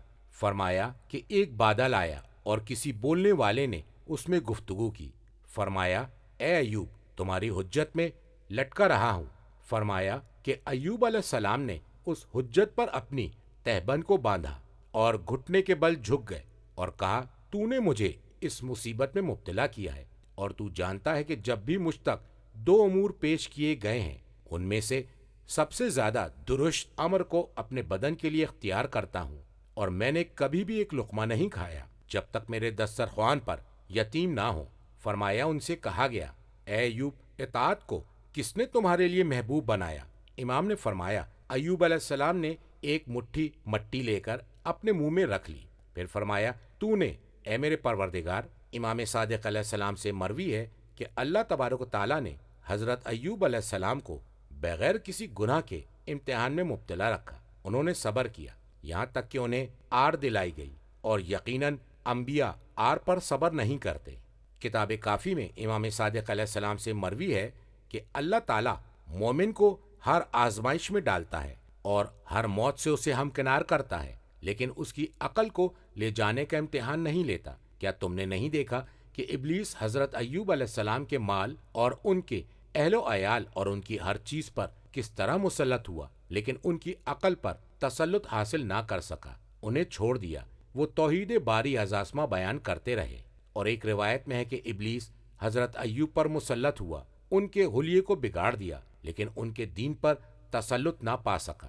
کتاب خصال اور الشرائع میں امام صادق علیہ السلام سے مروی ہے کہ حضرت ایوب علیہ السلام 7 سال تک بغیر کسی خطا کے آزمائش میں مبتلا رہے، اور کتاب خصال میں امام صادق علیہ السلام اپنے والد سے روایت کرتے ہیں کہ حضرت ایوب بغیر کسی خطا کے 7 سال تک مبتلا بلا رہے، اور اس میں کوئی شک نہیں کہ انبیاء معصوم ہوتے ہیں، نہ تو گناہ کرتے ہیں اور نہ ہی راستے سے منحرف ہوتے ہیں، اور وہ گناہ صغیرہ اور کبیرہ کا ارتکاب نہیں کرتے۔ امام صادق علیہ السلام نے فرمایا کہ انہیں جن باتوں سے آزمایا گیا اس کے باوجود ان کے جسم میں بدبو پیدا نہیں ہوئی، اور نہ ہی ان کی شکل میں کوئی تبدیلی واقع ہوئی، اور ان کے زخم سے نہ خون نکلا نہ پیپ۔ جس نے انہیں اس عالم میں دیکھا اس کو کسی قسم کی گندگی محسوس نہیں ہوئی، اور جس شخص نے بھی انہیں دیکھا اسے ان سے کوئی وحشت نہیں ہوئی، اور نہ ہی ان کے جسم میں کیڑے پڑے۔ اللہ تعالیٰ اپنے انبیاء اور اولیاء مکرمین میں سے جنہیں بھی آزماتا ہے تو وہ اسی انداز میں ان کا امتحان لیتا ہے۔ البتہ لوگ ظاہر امر میں ان کے فقر و فاقہ اور ناتوانی کے سبب ان سے اجتناب کرتے تھے، اس لیے کہ انہیں یہ پتہ نہ تھا کہ ایوب علیہ السلام اپنے رب کے نزدیک کتنی حمایت اور کشائش رکھتے ہیں۔ اور نبی اکرم نے فرمایا کہ اللہ تبارک و تعالیٰ سب سے زیادہ انبیاء، پھر اولیاء اور ان کے بعد انہی جیسے افراد کو مبتلا بلا کرتا ہے، اور اللہ تبارک و تعالیٰ نے انہیں ایسی بلائے عظیم میں مبتلا کیا جس کی وجہ سے وہ تمام انسانوں کے مقابلے میں ذلت و خواری سے دوچار ہوئے، تاکہ وہ انہیں ربوبیت کی جانب نہ بلائیں جب وہ ان عظیم نعمتوں کا مشاہدہ کریں جنہیں اللہ تبارک و تعالیٰ نے انہیں استدلال کے لیے عطا کرنے کا ارادہ کیا ہے۔ اس لیے کہ اللہ تعالیٰ کی جانب سے ثواب کی 2 قسمیں ہیں، استحقاق کی بنیاد پر اور اختصاص کی وجہ سے، تاکہ وہ لوگ کسی ضعیف کو اس کے ضعف کی وجہ سے حقیر نہ سمجھیں، اور نہ ہی کسی محتاج کو اس کے احتیاج کے سبب پست گردانے، اور نہ ہی کسی مریض کو اس کے مرض کی وجہ سے ذلیل جانے۔ اور انہیں اس بات کی خبر ہونی چاہیے کہ وہ جسے چاہتا ہے بیمار کر دیتا ہے، اور جسے چاہتا ہے شفا عطا کرتا ہے، جب چاہے جس طرح چاہے اور جس چیز سے چاہے، اور اسے جس کے لیے چاہتا ہے عبرت قرار دیتا ہے، اور جس کے لیے چاہتا ہے شقاوت و بدبختی بنا دیتا ہے، اور کسی کے لیے موجب سعادت قرار دیتا ہے۔ اور وہ رب جلیل ان تمام امور میں اپنے فیصلوں میں عدل سے کام لیتا ہے، اور اپنے تمام امور پر حکمت کو ملحوظ رکھتا ہے، اور بندوں کے ساتھ وہی سلوک کرتا ہے جو ان کے لیے درست ہو، اور ہر طرح کی قوت کا سرچشمہ ذات پروردگار ہے۔ تفسیر قمی میں امام صادق علیہ السلام سے مروی ہے کہ آپ سے حضرت ایوب کی اس آزمائش کے بارے میں دریافت کیا گیا، دنیا میں انہیں جس میں مبتلا کیا گیا تھا، کہ اس کا سبب کیا تھا۔ امام علیہ السلام نے فرمایا، اس نعمت کی وجہ سے جسے اللہ تعالیٰ نے انہیں دنیا میں عطا کی تھی، اور وہ اس نعمت کا شکر بجا لائے تھے، اور اس زمانے میں ابلیس کو عرش تک پہنچنے میں کوئی رکاوٹ نہ تھی۔ جب وہ بلند ہوا اور اس نے حضرت ایوب کو نعمت پروردگار کا شکر ادا کرتے ہوئے دیکھا تو اسے اس بات سے حسد ہوئی۔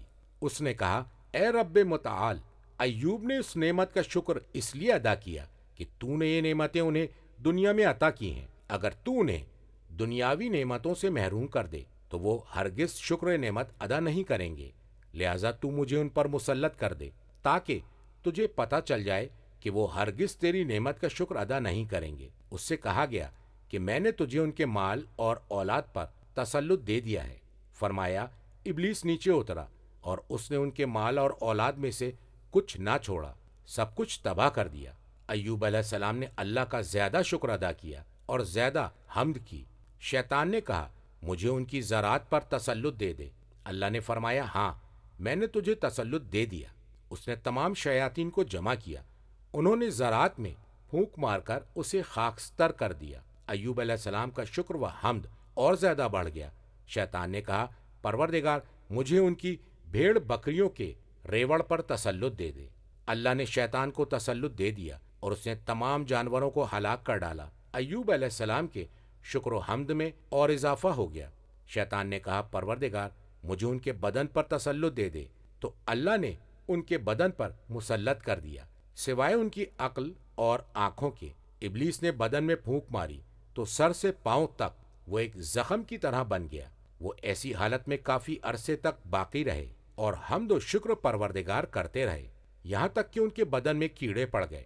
جب وہ کیڑے بدن سے نکلتے تو ایوب علیہ السلام انہیں واپس ڈال دیتے اور فرماتے، ایسی جگہ واپس چلا جا جہاں پر اللہ نے تجھے پیدا کیا ہے، اور ان کے جسم میں بدبو پیدا ہو گئی، یہاں تک کہ بستی والوں نے انہیں بستی سے نکال دیا اور انہیں بستی کے باہر گھورے پر ڈال دیا، اور ان کی بیوی رحمہ بنت یوسف بن یعقوب بن اسحاق بن ابراہیم صلوات اللہ اجمعین تھی، لوگوں سے صدقہ لیتی اور جو کچھ ملتا اسے حضرت ایوب علیہ السلام کے پاس لے آتی۔ امام علیہ السلام نے فرمایا، جب ان کی مصیبت طول پکڑ گئی اور ابلیس نے ان کے صبر کو دیکھا تو ایوب علیہ السلام کے اصحاب کے پاس آیا جو رہبان تھے اور پہاڑوں میں رہ کر عبادت کیا کرتے تھے۔ شیطان نے ان سے کہا، آؤ ہم سب مل کر اس بندے کے پاس چلیں جو مصیبت میں گرفتار ہے اور اس سے اس کی مصیبت کی وجہ دریافت کریں۔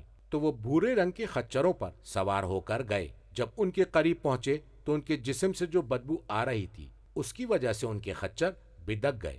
انہوں نے ایک دوسرے کو دیکھا، پھر وہ ایوب علیہ السلام کے پاس گئے۔ ان میں ایک نوجوان بھی تھا، وہ ایوب علیہ السلام کے پاس بیٹھے اور انہوں نے کہا، اے ایوب، اگر آپ اپنے اس گناہ کے بارے میں بتلا دیتے جو آپ سے سرزد ہوا ہے، کہ اگر وہ ہم سے ہوا ہوتا تو اللہ ہمیں ہلاک کر ڈالتا۔ ہم دیکھ رہے ہیں کہ آپ جس مصیبت میں گرفتار ہوئے ہیں کوئی بھی اس میں مبتلا نہیں ہوا، کیا کوئی ایسا معاملہ ہے جسے آپ ہم سے چھپا رہے ہیں؟ ایوب علیہ السلام نے کہا، میرے رب کے عزت و جلال کی قسم، وہ بہتر جانتا ہے کہ میں نے کبھی بھی کھانا نہیں کھایا مگر کوئی یتیم یا ضعیف میرے ساتھ کھانے میں شریک ہوتا تھا، اور جب بھی میرے سامنے دو معاملات پیش کیے گئے جن کا تعلق اطاعت خداوندی سے تھا، میں نے ان میں سے وہ اختیار کیا جو میرے لیے زیادہ دشوار تھا۔ جوان نے کہا، اے لوگو، تمہارا برا ہو، تم نے اللہ کے نبی پر الزام لگایا، یہاں تک کہ انہوں نے عبادت رب کے ان رموز کو ظاہر کر دیا جسے وہ پوشیدہ رکھتے تھے۔ ایوب علیہ السلام نے کہا، اے رب، جب میں تیرے فیصلے سے اس منزل پر ہوں تو مجھ پر میری حجت کو لٹکا دے۔ تو اللہ تعالیٰ نے ان کی طرف بادل کے ایک ٹکڑے کو بھیجا اور فرمایا، اے ایوب، تمہاری حجت کو آویزہ کر دیا ہے، میں نے تم کو اپاہج کیا ہے اور میں تم سے قریب ہوا اور ہمیشہ قریب رہا ہوں۔ ایوب علیہ السلام نے کہا، اور میرے پروردگار، تو جانتا ہے کہ جب بھی میرے سامنے دو امور پیش کیے گئے جن میں تیری اطاعت تھی تو میں نے اسے اختیار کیا جو میرے نفس پر زیادہ سخت اور دشوار ہو۔ کیا میں نے تیری حمد نہیں کی؟ کیا تیرا شکر ادا نہیں کیا؟ کیا میں نے تیری تسبیح بیان نہیں کی؟ امام علیہ السلام نے فرمایا، بادل سے 10,000 زبانوں سے آواز آئی، اے ایوب، تمہیں کس نے وادار کیا کہ تم اللہ کی عبادت کرو جبکہ لوگ اللہ سے غافل تھے؟ تم اس کی حمد کرتے تھے، اس کی تسبیح پڑھتے رہے، اس کی تکبیر کرتے رہے جبکہ لوگ اس سے غافل تھے کہ تم اللہ پر احسان جتلا رہے ہو جبکہ تم پر اللہ کا احسان ہے۔ فرمایا، ایوب نے مٹی لے کر اپنے منہ میں ڈال لی، پھر کہا، یہ تیری رضامندی ہے یا رب، تو نے ہی مجھ پر یہ فضل و کرم کیا ہے۔ تو پھر اللہ تعالیٰ نے ایک فرشتے کو نازل کیا، اس نے اپنا پاؤں زمین پر مارا، اس سے پانی نکلا۔ ایوب نے اس پانی سے غسل کیا تو وہ جیسے پہلے تھے اس سے زیادہ اچھے اور خوبصورت ہو گئے اور تر و تازہ ہو گئے، اور اللہ تعالیٰ نے ان کے لیے ایک سرسبز باغ اگا دیا اور انہیں ان کے اہل و عیال، ان کا مال اور ان کی اولاد اور ان کی زراعت سب کچھ لوٹا دی۔ اور فرشتہ ان کے ساتھ بیٹھ کر باتیں کرنے لگا اور اپنی باتوں سے ان کا دل بہلانے لگا۔ ان کی بیوی روٹی کے ٹکڑے لے کر جب واپس آئی تو یہاں پر تو کایا ہی پلٹ چکی تھی۔ اس نے دیکھا کہ دو آدمی آپس میں محو گفتگو ہیں۔ وہ روئی اور چلائی اور آواز دی، اے ایوب، تم پر کون سی مصیبت نازل ہوئی ہے؟ ایوب نے اسے پکارا تو وہ اس جگہ آ گئی۔ جب اس نے ایوب کو دیکھا کہ اللہ تعالیٰ نے ان کے جسم اور ان کی نعمت انہیں لوٹا دی ہے تو اس نے اللہ کے حضور سجدہ شکر کیا۔ ایوب علیہ السلام نے دیکھا کہ اس کی زلفیں کٹی ہوئی ہیں۔ پتہ چلا کہ جب اس نے لوگوں سے ایوب علیہ السلام تک لے جانے کے لیے کچھ کھانا طلب کیا تو لوگوں نے کہا، تم اپنی زلفیں فروخت کر دو، ہم طعام دیں گے۔ رحمہ زوجہ ایوب کی زلفیں نہایت خوبصورت تھیں، انہوں نے اپنی زلفیں کاٹ کر ان لوگوں کے حوالے کر دیں اور اس کے بدلے میں ایوب کے لیے کھانا لے کر آئیں۔ جب ایوب علیہ السلام نے دیکھا کہ ان کی بیوی کے بال کٹے ہوئے ہیں تو وہ غصے میں آ گئے اور قسم کھائی کہ وہ انہیں 100 درے ماریں گے۔ رحمہ نے زلفوں کے کاٹے جانے کا سبب بیان کیا تو ایوب علیہ السلام اس وجہ سے نہایت غمگین ہوئے، تو اللہ تعالیٰ نے ان کی طرف وحی کی۔ مذکور آیت کا ترجمہ ہے، ہم نے ایوب سے کہا، 100 تنکوں کا ایک جھاڑو پکڑ لو اور اس سے مارو اور قسم نہ توڑو۔ انہوں نے ایک گچھا لیا جس میں 100 تنکے تھے اور اس سے اپنی بیوی کو ایک مرتبہ مارا، اور اس طرح انہوں نے اپنی قسم پوری کر لی۔ فرمایا اللہ تعالیٰ نے انہیں ان کے اہل و عیال جو اس آزمائش سے پہلے مر گئے تھے انہیں لوٹا دیا، اور جو مصیبت کے نازل ہونے کے بعد مر گئے تھے انہیں بھی زندہ کر دیا، وہ ان کے ساتھ رہنے لگے۔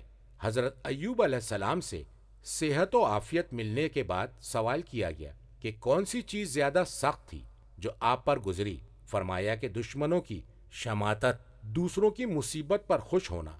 امام نے فرمایا کہ اللہ تعالیٰ نے ان کے گھر پر سونے کی پتریوں کی بارش کی، وہ اسے جمع کرتے، اور اگر ہوا ان میں سے کچھ اڑا کر لے جاتی تو اس کے پیچھے جاتے تو وہ واپس کر دیتی۔ جبرائیل علیہ السلام نے ان سے کہا، اے ایوب، کیا آپ کو سیری نہیں ہوتی؟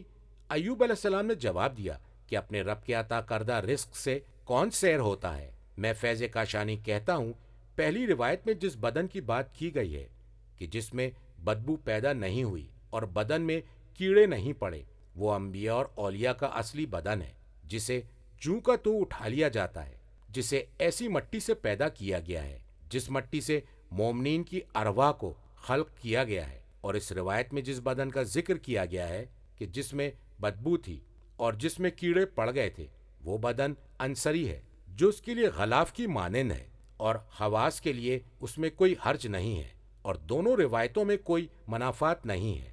ترجمہ: آپ ذکر کیجئے ہمارے بندگان خاص ابراہیم، اسحاق اور یعقوب کا، جو قوت اور بصیرت والے تھے، اور ہم نے انہیں چن لیا تھا ایک خاص وصف کے ساتھ جو آخرت کی یاد تھی، اور وہ ہمارے نزدیک یقیناً برگزیدہ اور پسندیدہ تھے۔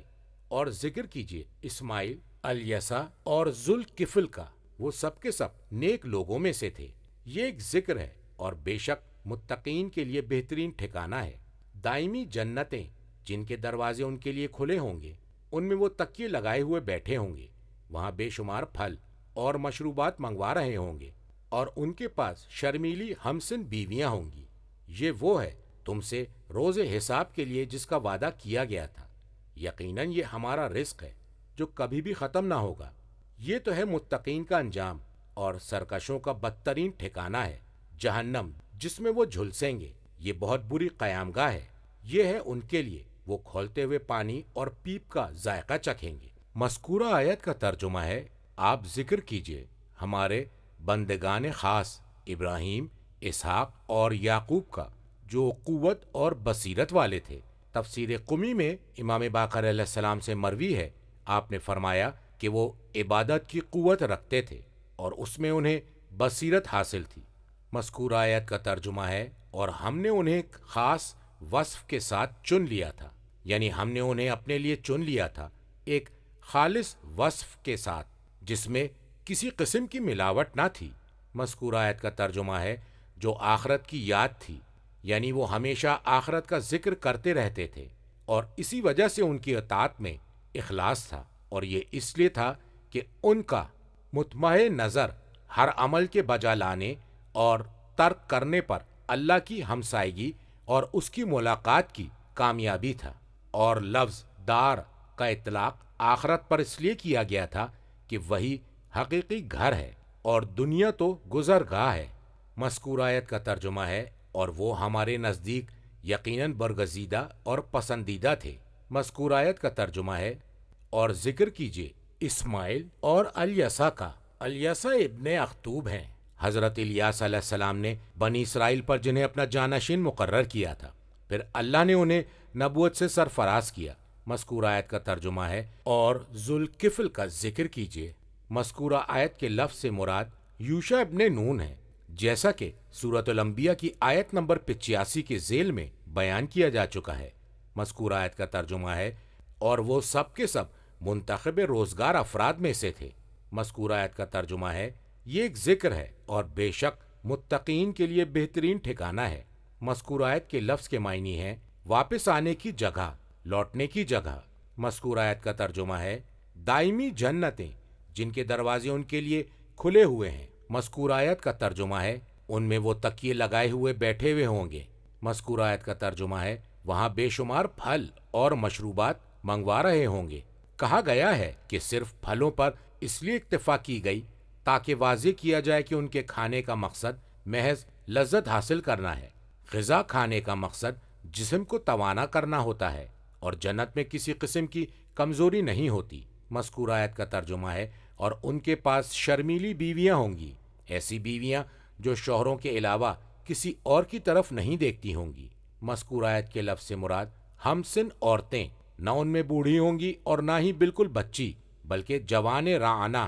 مذکورہ آیت کا ترجمہ ہے یہ وہ ہے تم سے روز حساب کے لیے جس کا وعدہ کیا گیا تھا، یعنی روز حساب کی وجہ سے اس کی خاطر۔ مذکورہ آیت کا ترجمہ ہے یقیناً یہ ہمارا رزق ہے جو کبھی بھی ختم نہ ہوگا۔ مذکورہ آیت کے لفظ کا مفہوم ہے جو منقطع نہ ہوگا۔ مذکورہ آیت کے لفظ کا معنی یہ تو ہے متقین کا انجام۔ مذکورہ آیت کا ترجمہ ہے سرکشوں کا بدترین ٹھکانہ ہے۔ مذکورہ آیت کا ترجمہ ہے جہنم جس میں وہ جھلسیں گے، یہ بہت ہی بری قیام گاہ ہے۔ مذکورہ آیت کا ترجمہ ہے یہ ہے ان کے لیے، وہ کھولتے ہوئے پانی اور پیپ کا ذائقہ چکھیں گے۔ مذکورہ آیت کے لفظ سے مراد جہنم کی پیپ سے جو کچھ بہہ کر آ رہا ہوگا۔ تفسیر قمی میں ہے فرمایا الغساق جہنم کی ایک وادی ہے جس میں 330 محلات ہیں، ہر محل میں 300 گھر ہیں اور ہر گھر میں 40 کونے اور گوشے ہیں اور ہر گوشے میں اژدہے ہیں اور ہر اژدہے میں 330 بچھو ہیں اور ہر بچھو کے ڈنگ میں زہر کی 330 تھیلیاں ہیں۔ اگر ان میں سے کوئی بچھو اپنا زہر اہل جہنم پر چھڑک دے تو اس کا زہر تمام جہنم والوں کے لیے کافی ہوگا۔ ترجمہ: اور اسی قسم کے دوسرے عذاب ہوں گے۔ یہ ایک گروہ ہے جو تمہارے ساتھ گھسا چلا آ رہا ہے، ان کے لیے خوشی اور فراخی نہ ہو، یقیناً وہ جہنم میں جھلسنے والے ہیں۔ وہ ان کے جواب میں کہیں گے تم ہی اس لائق ہو، تمہارے لیے خیر مقدم نہیں، تم ہی تو یہ مصیبت ہمارے لیے لے کر آئے ہو، یہ بہت بری جائے قرار ہے۔ وہ کہیں گے اے ہمارے پروردگار جس نے ہمیں اس انجام تک پہنچایا ہے، تو اس کو دوزخ کا دوہرا عذاب دے۔ اور وہ کہیں گے آخر کیا بات ہے، ہم ان لوگوں کو نہیں دیکھ رہے جنہیں ہم برے لوگوں میں شمار کرتے تھے؟ کیا ہم نے ان کا بلا وجہ مذاق اڑایا تھا، یا نظریں انہیں دیکھنے سے چوک رہی ہیں؟ یہ بات بالکل درست ہے، دوزخیوں میں اسی نوعیت کے جھگڑے ہیں۔ اے نبی آپ فرما دیجئے میں تو صرف ڈرانے والا ہوں، اور نہیں ہے کوئی حقیقی معبود سوائے اللہ کے جو یکتا اور سب پر غالب ہے، جو آسمانوں اور زمین اور ان کے درمیان واقع ہر چیز کا مالک ہے، جو صاحب عزت اور بہت زیادہ بخشنے والا ہے۔ مذکورہ آیت کا ترجمہ ہے اور اسی قسم کے دوسرے عذاب ہوں گے۔ مذکورہ آیت کے الفاظ سے مراد ہے اس کی مانند جس کا مزہ چکھا جا رہا ہے، یا شدت میں عذاب کی مانند، یا چکھنے والے کی طرح۔ مذکورہ آیت کے لفظ سے مراد اصناف، اقسام۔ مذکورہ آیت کا ترجمہ ہے یہ ایک گروہ ہے جو تمہارے ساتھ گھسا چلا آ رہا ہے۔ یہ نقل قول ہے جو سرکشوں کے سرداروں سے کہا جا رہا ہے جب وہ آگ میں داخل ہو رہے تھے اور ان کے ساتھ ایک گروہ داخل ہوا تھا جو گمراہی میں ان کا پیروکار تھا۔ اقتحام کے معنی ہے شدت میں گرفتار ہونا اور اس میں گھس جانا۔ تفسیر مجمع البیان اور تفسیر قمی میں ہے نبی اکرم صلی اللہ علیہ وآلہ وسلم سے مروی ہے کہ جہنم کی آگ ان کے اوپر اسی طرح تنگ ہوگی جس طرح نیزے کا پھل نیزے کے لیے تنگ ہوتا ہے۔ مذکورہ آیت کا ترجمہ ہے جن کی پیروی کی جا رہی ہے ان پیروی کرنے والوں کے لیے یہ بد دعا ہے کہ ان کے لیے خوشی اور فراخی نہ ہو۔ مذکورہ آیت کا ترجمہ ہے یقیناً وہ جہنم میں جھلسنے والے ہیں۔ مذکورہ آیت کے لفظ سے مراد وہ کہیں گے، یعنی پیروی کرنے والے اپنے رؤسا سے کہیں گے۔ مذکورہ آیت کا ترجمہ ہے بلکہ تم اس لائق ہو کہ تمہارے لیے کوئی خیر مقدم نہیں، یعنی تم نے جو کچھ ہمارے لیے کیا ہے تم خود اس کے زیادہ حقدار ہو، تمہاری گمراہی کے سبب اور گمراہ کرنے کی وجہ سے۔ مذکورہ آیت کا ترجمہ ہے تم ہی تو یہ مصیبت ہمارے لیے لے کر آئے ہو۔ مذکورہ آیت کا ترجمہ ہے یہ بہت بری جائے قرار ہے، جہنم بہت برا ٹھکانہ ہے۔ مذکورہ آیت کا ترجمہ ہے انہوں نے کہا اے ہمارے پروردگار۔ مذکورہ آیت کا ترجمہ ہے جو شخص ہمارے سامنے یہ انجام لایا ہے تو اس کے لیے دوزخ کے دوہرے عذاب میں اضافہ کر دے، یعنی جتنا عذاب اس کے لیے مقرر ہے اس میں اتنا ہی اضافہ کر دے تاکہ اس طرح عذاب دگنا ہو جائے۔ مذکورہ آیت کا ترجمہ ہے اور وہ کہیں گے آخر کیا بات ہے، ہم ان لوگوں کو نہیں دیکھ رہے۔ مذکورہ آیت کا ترجمہ ہے جنہیں ہم برے لوگوں میں شمار کرتے تھے۔ مذکورہ آیت کا ترجمہ ہے کیا ہم نے ان کا بلا وجہ مذاق اڑایا تھا؟ یہ رجال کی دوسری صفت ہے اور اسے حمزہ استفہام کے ساتھ پڑھا گیا ہے، یعنی وہ لوگ اس بات کا انکار کر رہے ہیں اور اپنے نفس کی ملامت کر رہے ہیں کہ ان لوگوں کا مذاق اڑایا تھا۔ مذکور آیت کا ترجمہ ہے، یا نظریں انہیں دیکھنے سے چوک رہی ہیں، نگاہیں کج ہو گئی ہیں اور ہم انہیں نہیں دیکھ رہے ہیں۔ اور لفظ ما لنا لا نرا کے مقابل میں آیا ہے، یعنی مراد یہ ہے کہ وہ ہمیں اس لیے دکھائی نہیں دے رہے ہیں کہ وہ غیبت میں ہیں، گویا کہ وہ یہ کہنا چاہ رہے ہیں وہ یہاں پر موجود نہیں ہیں، یا ان کی جانب سے ہماری نگاہیں مڑ گئی ہیں۔ مذکور آیت کا ترجمہ ہے، یہ بات بالکل درست ہے، دوزخیوں میں اسی نوعیت کے جھگڑے ہیں جو آپس میں کیا کرتے ہیں، اور یہ امام جعفر صادق علیہ السلام کا قول ہے۔ مذکور آیت کا ترجمہ ہے، بے شک تم جنت میں مکرم و محترم رہو گے اور جہنم میں تمہیں تلاش کیا جائے گا، اور بصائر میں اس لفظ کا اضافہ ہے، فلا توجدون، تم وہاں نہ پائے جاؤ گے۔ کتاب کافی میں امام صادق علیہ السلام سے مروی ہے، آپ نے فرمایا، اللہ تعالیٰ نے تمہارے دشمن کی زبانی جو جہنم میں تمہارا ذکر کرتے ہوئے یہ قول نقل کیا ہے۔ مذکور آیت کا ترجمہ ہے، اور انہوں نے کہا کہ آخر کیا بات ہے، ہم ان لوگوں کو کیوں نہیں دیکھ رہے ہیں؟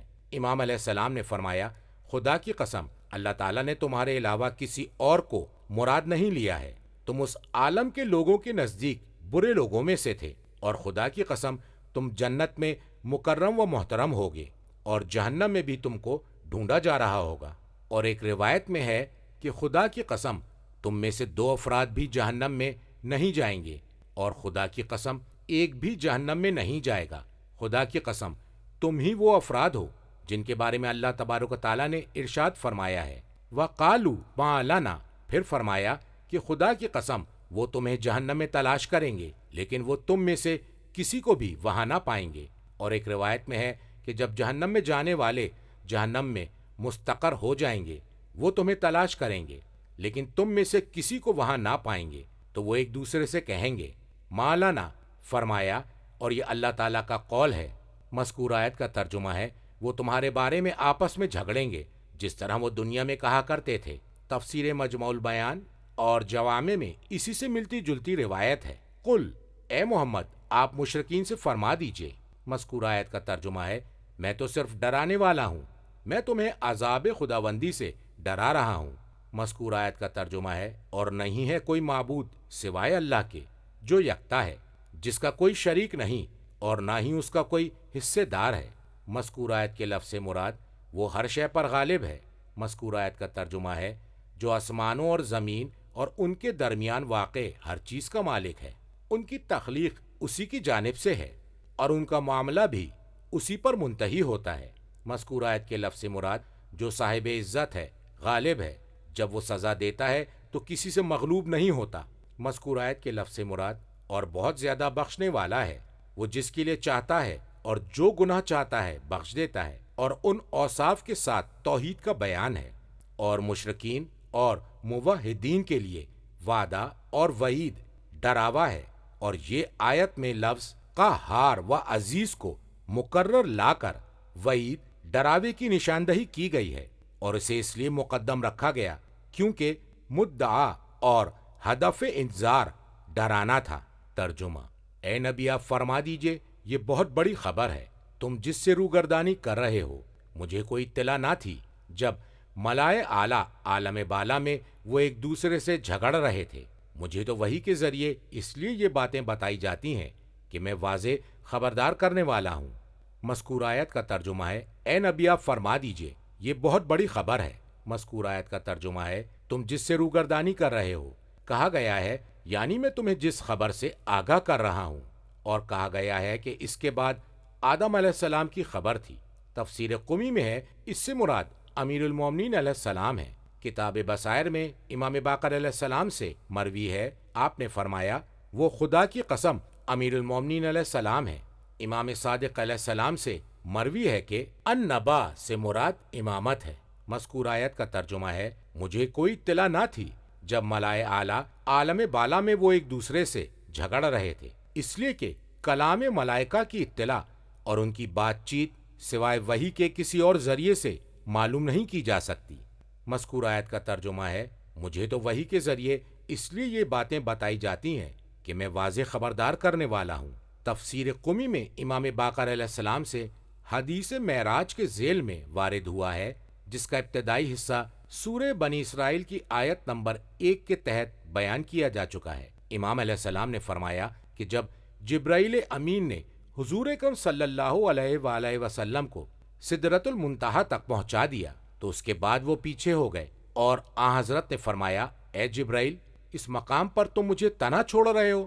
جبرائیل علیہ السلام نے عرض کی، اے نبی اکرم، آپ آگے تشریف لے چلیں، اس لیے کہ آپ اس مقام پر پہنچے ہیں جہاں آپ سے پہلے اللہ کی مخلوق میں سے کوئی بھی نہیں پہنچا۔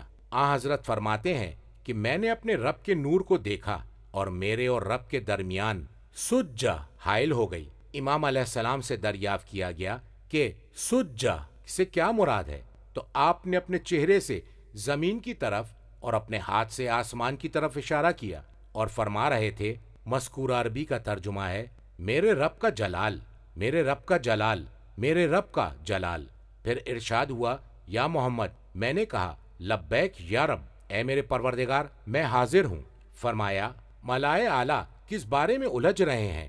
میں نے کہا، مذکور آیت کا ترجمہ ہے، تو پاک ہے، مجھے کوئی علم نہیں ہے مگر وہی جو تو نے مجھے سکھایا ہے۔ آن حضرت نے فرمایا کہ اللہ نے اپنا ہاتھ یعنی دست قدرت میرے کندھوں کے درمیان میں رکھا، جس کی ٹھنڈک میں نے سینے تک محسوس کی، تو اللہ تعالیٰ نے ارشاد فرمایا کہ میں نے تمہیں تمام گزشتہ باتوں اور آئندہ ہونے والے واقعات کا علم عطا کر دیا۔ فرمایا، اے محمد، یہ ملائے اعلیٰ کس بارے میں نزاع کر رہے ہیں؟ میں نے جواب دیا، کفارات، درجات اور حسنات کے بارے میں۔ تو اللہ تبارک و تعالیٰ نے مجھ سے ارشاد فرمایا، اے محمد، تمہارا دانہ پانی ختم ہو رہا ہے اور پیغام نبوت اختتام پذیر ہے، بتاؤ تمہارا وسیع کون ہے؟ فرمایا، پروردگارا، میں نے تیری مخلوق کو آزمایا، لیکن مخلوقات میں کسی کو بھی علی سے زیادہ مجھ سے محبت کرنے والا نہ پایا۔ فرمایا، ہاں اے محمد، میری بھی یہی کیفیت ہے، آپ انہیں بشارت دے دیں کہ وہ پرچم ہدایت میرے اولیاء کے امام، میری اطاعت کرنے والوں کے لیے، اور وہ کلمہ باقیہ ہیں، میں نے جسے متقین کے لیے لازم قرار دیا ہے۔ جس نے اس سے محبت کی اس نے مجھ سے محبت کی، اور جس نے اس سے بغض رکھا اس نے مجھ سے بغض رکھا۔ اس کے ساتھ یہ بھی ہے کہ میں نے انہیں ایسی خصوصیات عطا کی ہیں جو کسی اور کو نہیں دی ہیں۔ تو میں نے کہا، اے میرے پروردگار، وہ میرا بھائی ہے، میرا ساتھی، میرا وزیر اور میرا وارث ہے۔ اللہ تعالیٰ نے فرمایا، یہ وہ امر ہے جو پہلے دیا جا چکا ہے، انہیں آزمایا جا چکا ہے اور آزمایا جا رہا ہے، باوجود یہ کہ میں نے انہیں عطا کر دی ہیں 4 چیزیں جسے انہوں نے اپنے ہاتھوں سے باندھ دیا ہے، جن کا کھولنا ممکن نہیں۔ تفسیر مجموع البیان میں نبی کرم صلی اللہ علیہ وآلہ وسلم سے مروی ہے، انہوں نے کہا کہ میرے رب نے کہا، کیا تم جانتے ہو کہ ملائے اعلیٰ والے کس بارے میں جھگڑ رہے ہیں؟ میں نے کہا، نہیں۔ ارشاد باری ہوا، ان کا جھگڑا کفارات اور درجات کے بارے میں ہے۔ جہاں تک کفارات کا تعلق ہے تو اس کا مفہوم ہے سردیوں میں اچھی طرح وضو کرنا اور جماعتوں تک پہنچنے کے لیے قدم بڑھانا اور ایک نماز کے بعد دوسری نماز کا انتظار کرنا۔ اور جہاں تک درجات ہیں تو اس کا مفہوم ہے سلام کو ظاہر کرنا، کھانا کھلانا اور نماز شب ادا کرنا جب لوگ سو رہے ہوں، اور خصال میں دوسرے طریقے سے اس سے ملتی جلتی روایت ہے۔ ترجمہ، یاد کیجئے جب آپ کے پروردگار نے فرشتوں سے کہا کہ میں مٹی سے ایک بشر بنانے والا ہوں، جب میں اسے پوری طرح بنا لوں اور اس میں اپنی روح پھونک دوں تو تم سب اس کے سامنے سجدے میں گر پڑنا۔ فرشتے سب کے سب سجدے میں گر گئے سوائے ابلیس کے، اس نے تکبر کیا اور وہ تو کافروں میں سے تھا۔ رب نے فرمایا، اے ابلیس، تجھے سجدہ کرنے سے کس چیز نے روکا جسے میں نے اپنے ہاتھوں سے بنایا ہے؟ کیا تو نے گھمنڈ کیا یا تو اونچے درجے کی ہستیوں میں سے ہے؟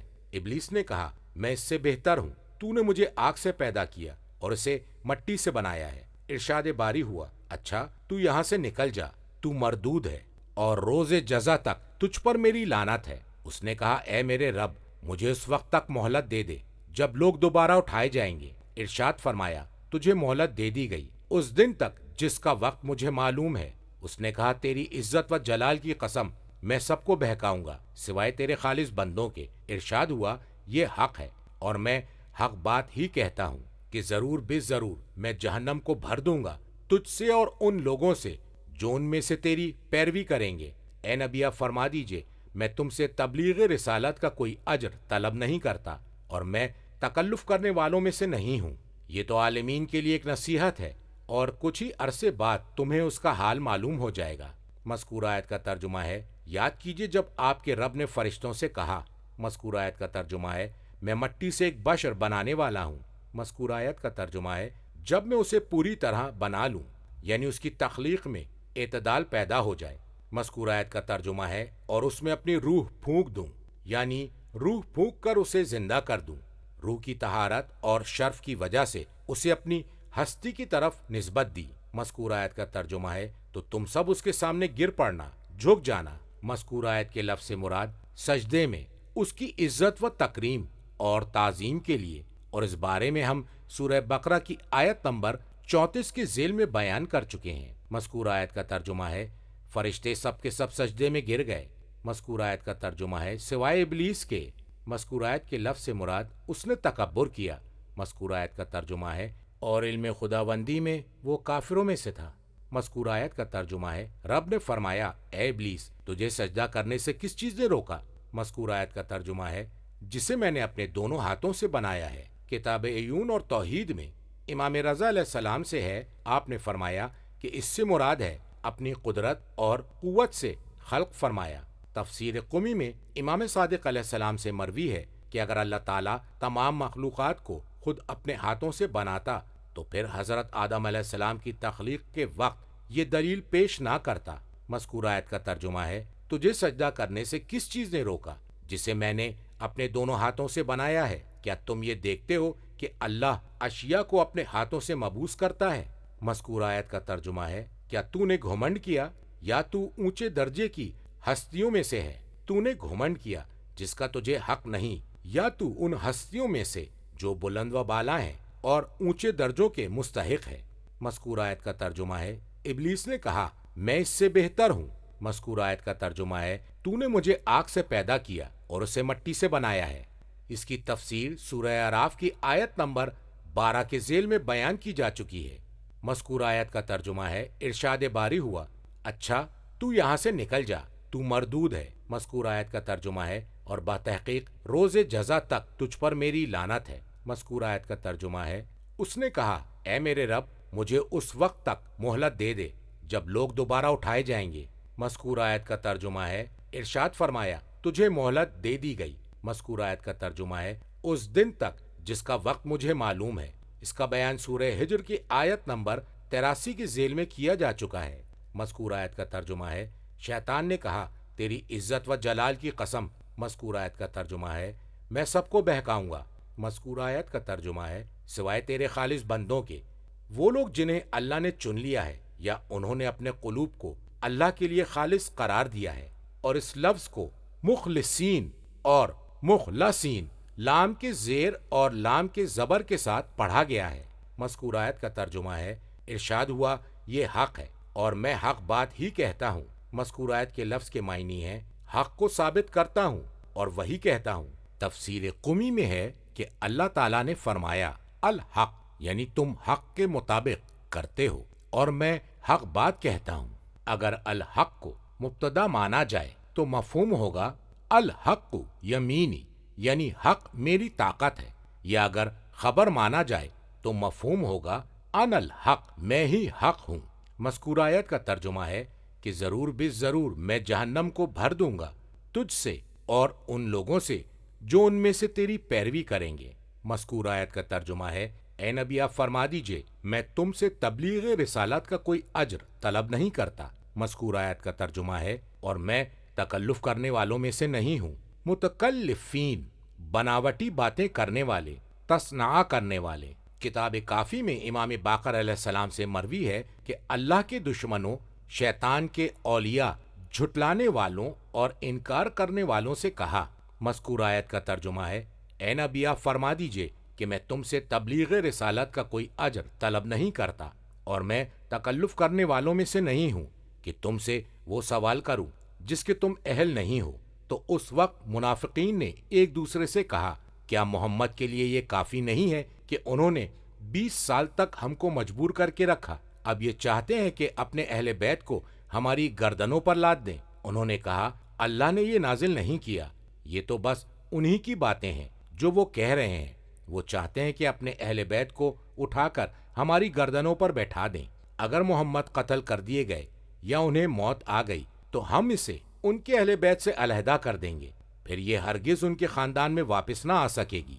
کتاب توحید میں امام رضا علیہ السلام سے مروی ہے، انہوں نے امیر المومنین علیہ السلام سے روایت کی ہے کہ مسلمانوں نے رسول اکرم صلی اللہ علیہ وآلہ وسلم سے کہا کہ یا رسول اللہ، آپ انسانوں میں سے جس پر قدرت حاصل کریں اگر اسے سلام پر مجبور کر دیں تو ہماری تعداد بڑھ جائے گی اور ہم دشمنوں کے خلاف طاقتور بن جائیں گے۔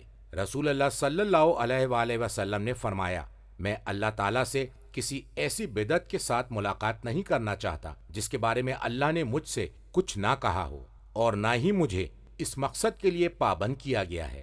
کتاب جوامع میں نبی اکرم صلی اللہ علیہ وآلہ وسلم سے مروی ہے، آپ نے فرمایا کہ متکلف تکلف کرنے والے کی 3 علامتیں ہیں۔ جو اس سے موافوق ہے اس سے جھگڑتا ہے، جو اس تک پہنچنا نہیں اسے دوسروں کو عطا کر دیتا ہے، اور جو جانتا نہیں اس کے بارے میں باتیں بناتا ہے۔ کتاب خصال میں امام صادق علیہ السلام سے اور انہوں نے حضرت لقمان سے اسی جیسی روایت نقل کی ہے۔ امام صادق علیہ السلام فرماتے ہیں، اور علماء میں سے ایسے افراد بھی ہیں جو خود کو فتاوی دینے کے لیے آمادہ کر لیتے ہیں اور کہتے ہیں سلونی، مجھ سے پوچھو، اور شاید اسے ایک حرف کا بھی پتہ نہیں۔ اللہ تکلف کرنے والوں سے محبت نہیں کرتا، ایسا شخص جہنم کے چھٹے طبقے میں ہوگا۔ کتاب مصباح الشریعہ میں امام صادق علیہ السلام سے مروی ہے، آپ نے فرمایا کہ متکلف تصنع کرنے والا بناوٹی خطا کار ہے، خواہ وہ صحیح نتیجے پر پہنچ جائے، اور متکلف تکلف کرنے والا تصنع کرنے والا انجام کار ذلت لانے کا سبب بنے گا، اور کام کے وقت سوائے تھکن، مشقت اور بدبختی کے کچھ نہ ملے گا۔ متکلف کا ظاہر ریاکاری اور باطن نفاق ہے، اور یہی اس کے 2 پر ہیں جن سے وہ اڑتا پھرتا ہے، اور اس میں نہ تو صالحین کا اخلاق ہوتا ہے اور نہ ہی متقین کا شعار۔ متکلف خواہ کسی بھی دروازے سے آ جائے تو اللہ تبارک و تعالیٰ نے اپنے نبی سے ارشاد فرما دیا ہے۔ مذکور آیت کا ترجمہ ہے، یہ تو عالمین کے لیے ایک نصیحت ہے، موعظت اور پند ہے۔ مذکور آیت کا ترجمہ ہے، اور ضرور بے ضرور تم اس کے وعدے اور دھمکی کو کچھ ہی عرصے میں جان جاؤ گے۔ کتاب کافی میں امیر المومنین علیہ السلام سے مروی ہے، آپ نے فرمایا یہ خروج قائم کا وقت ہوگا۔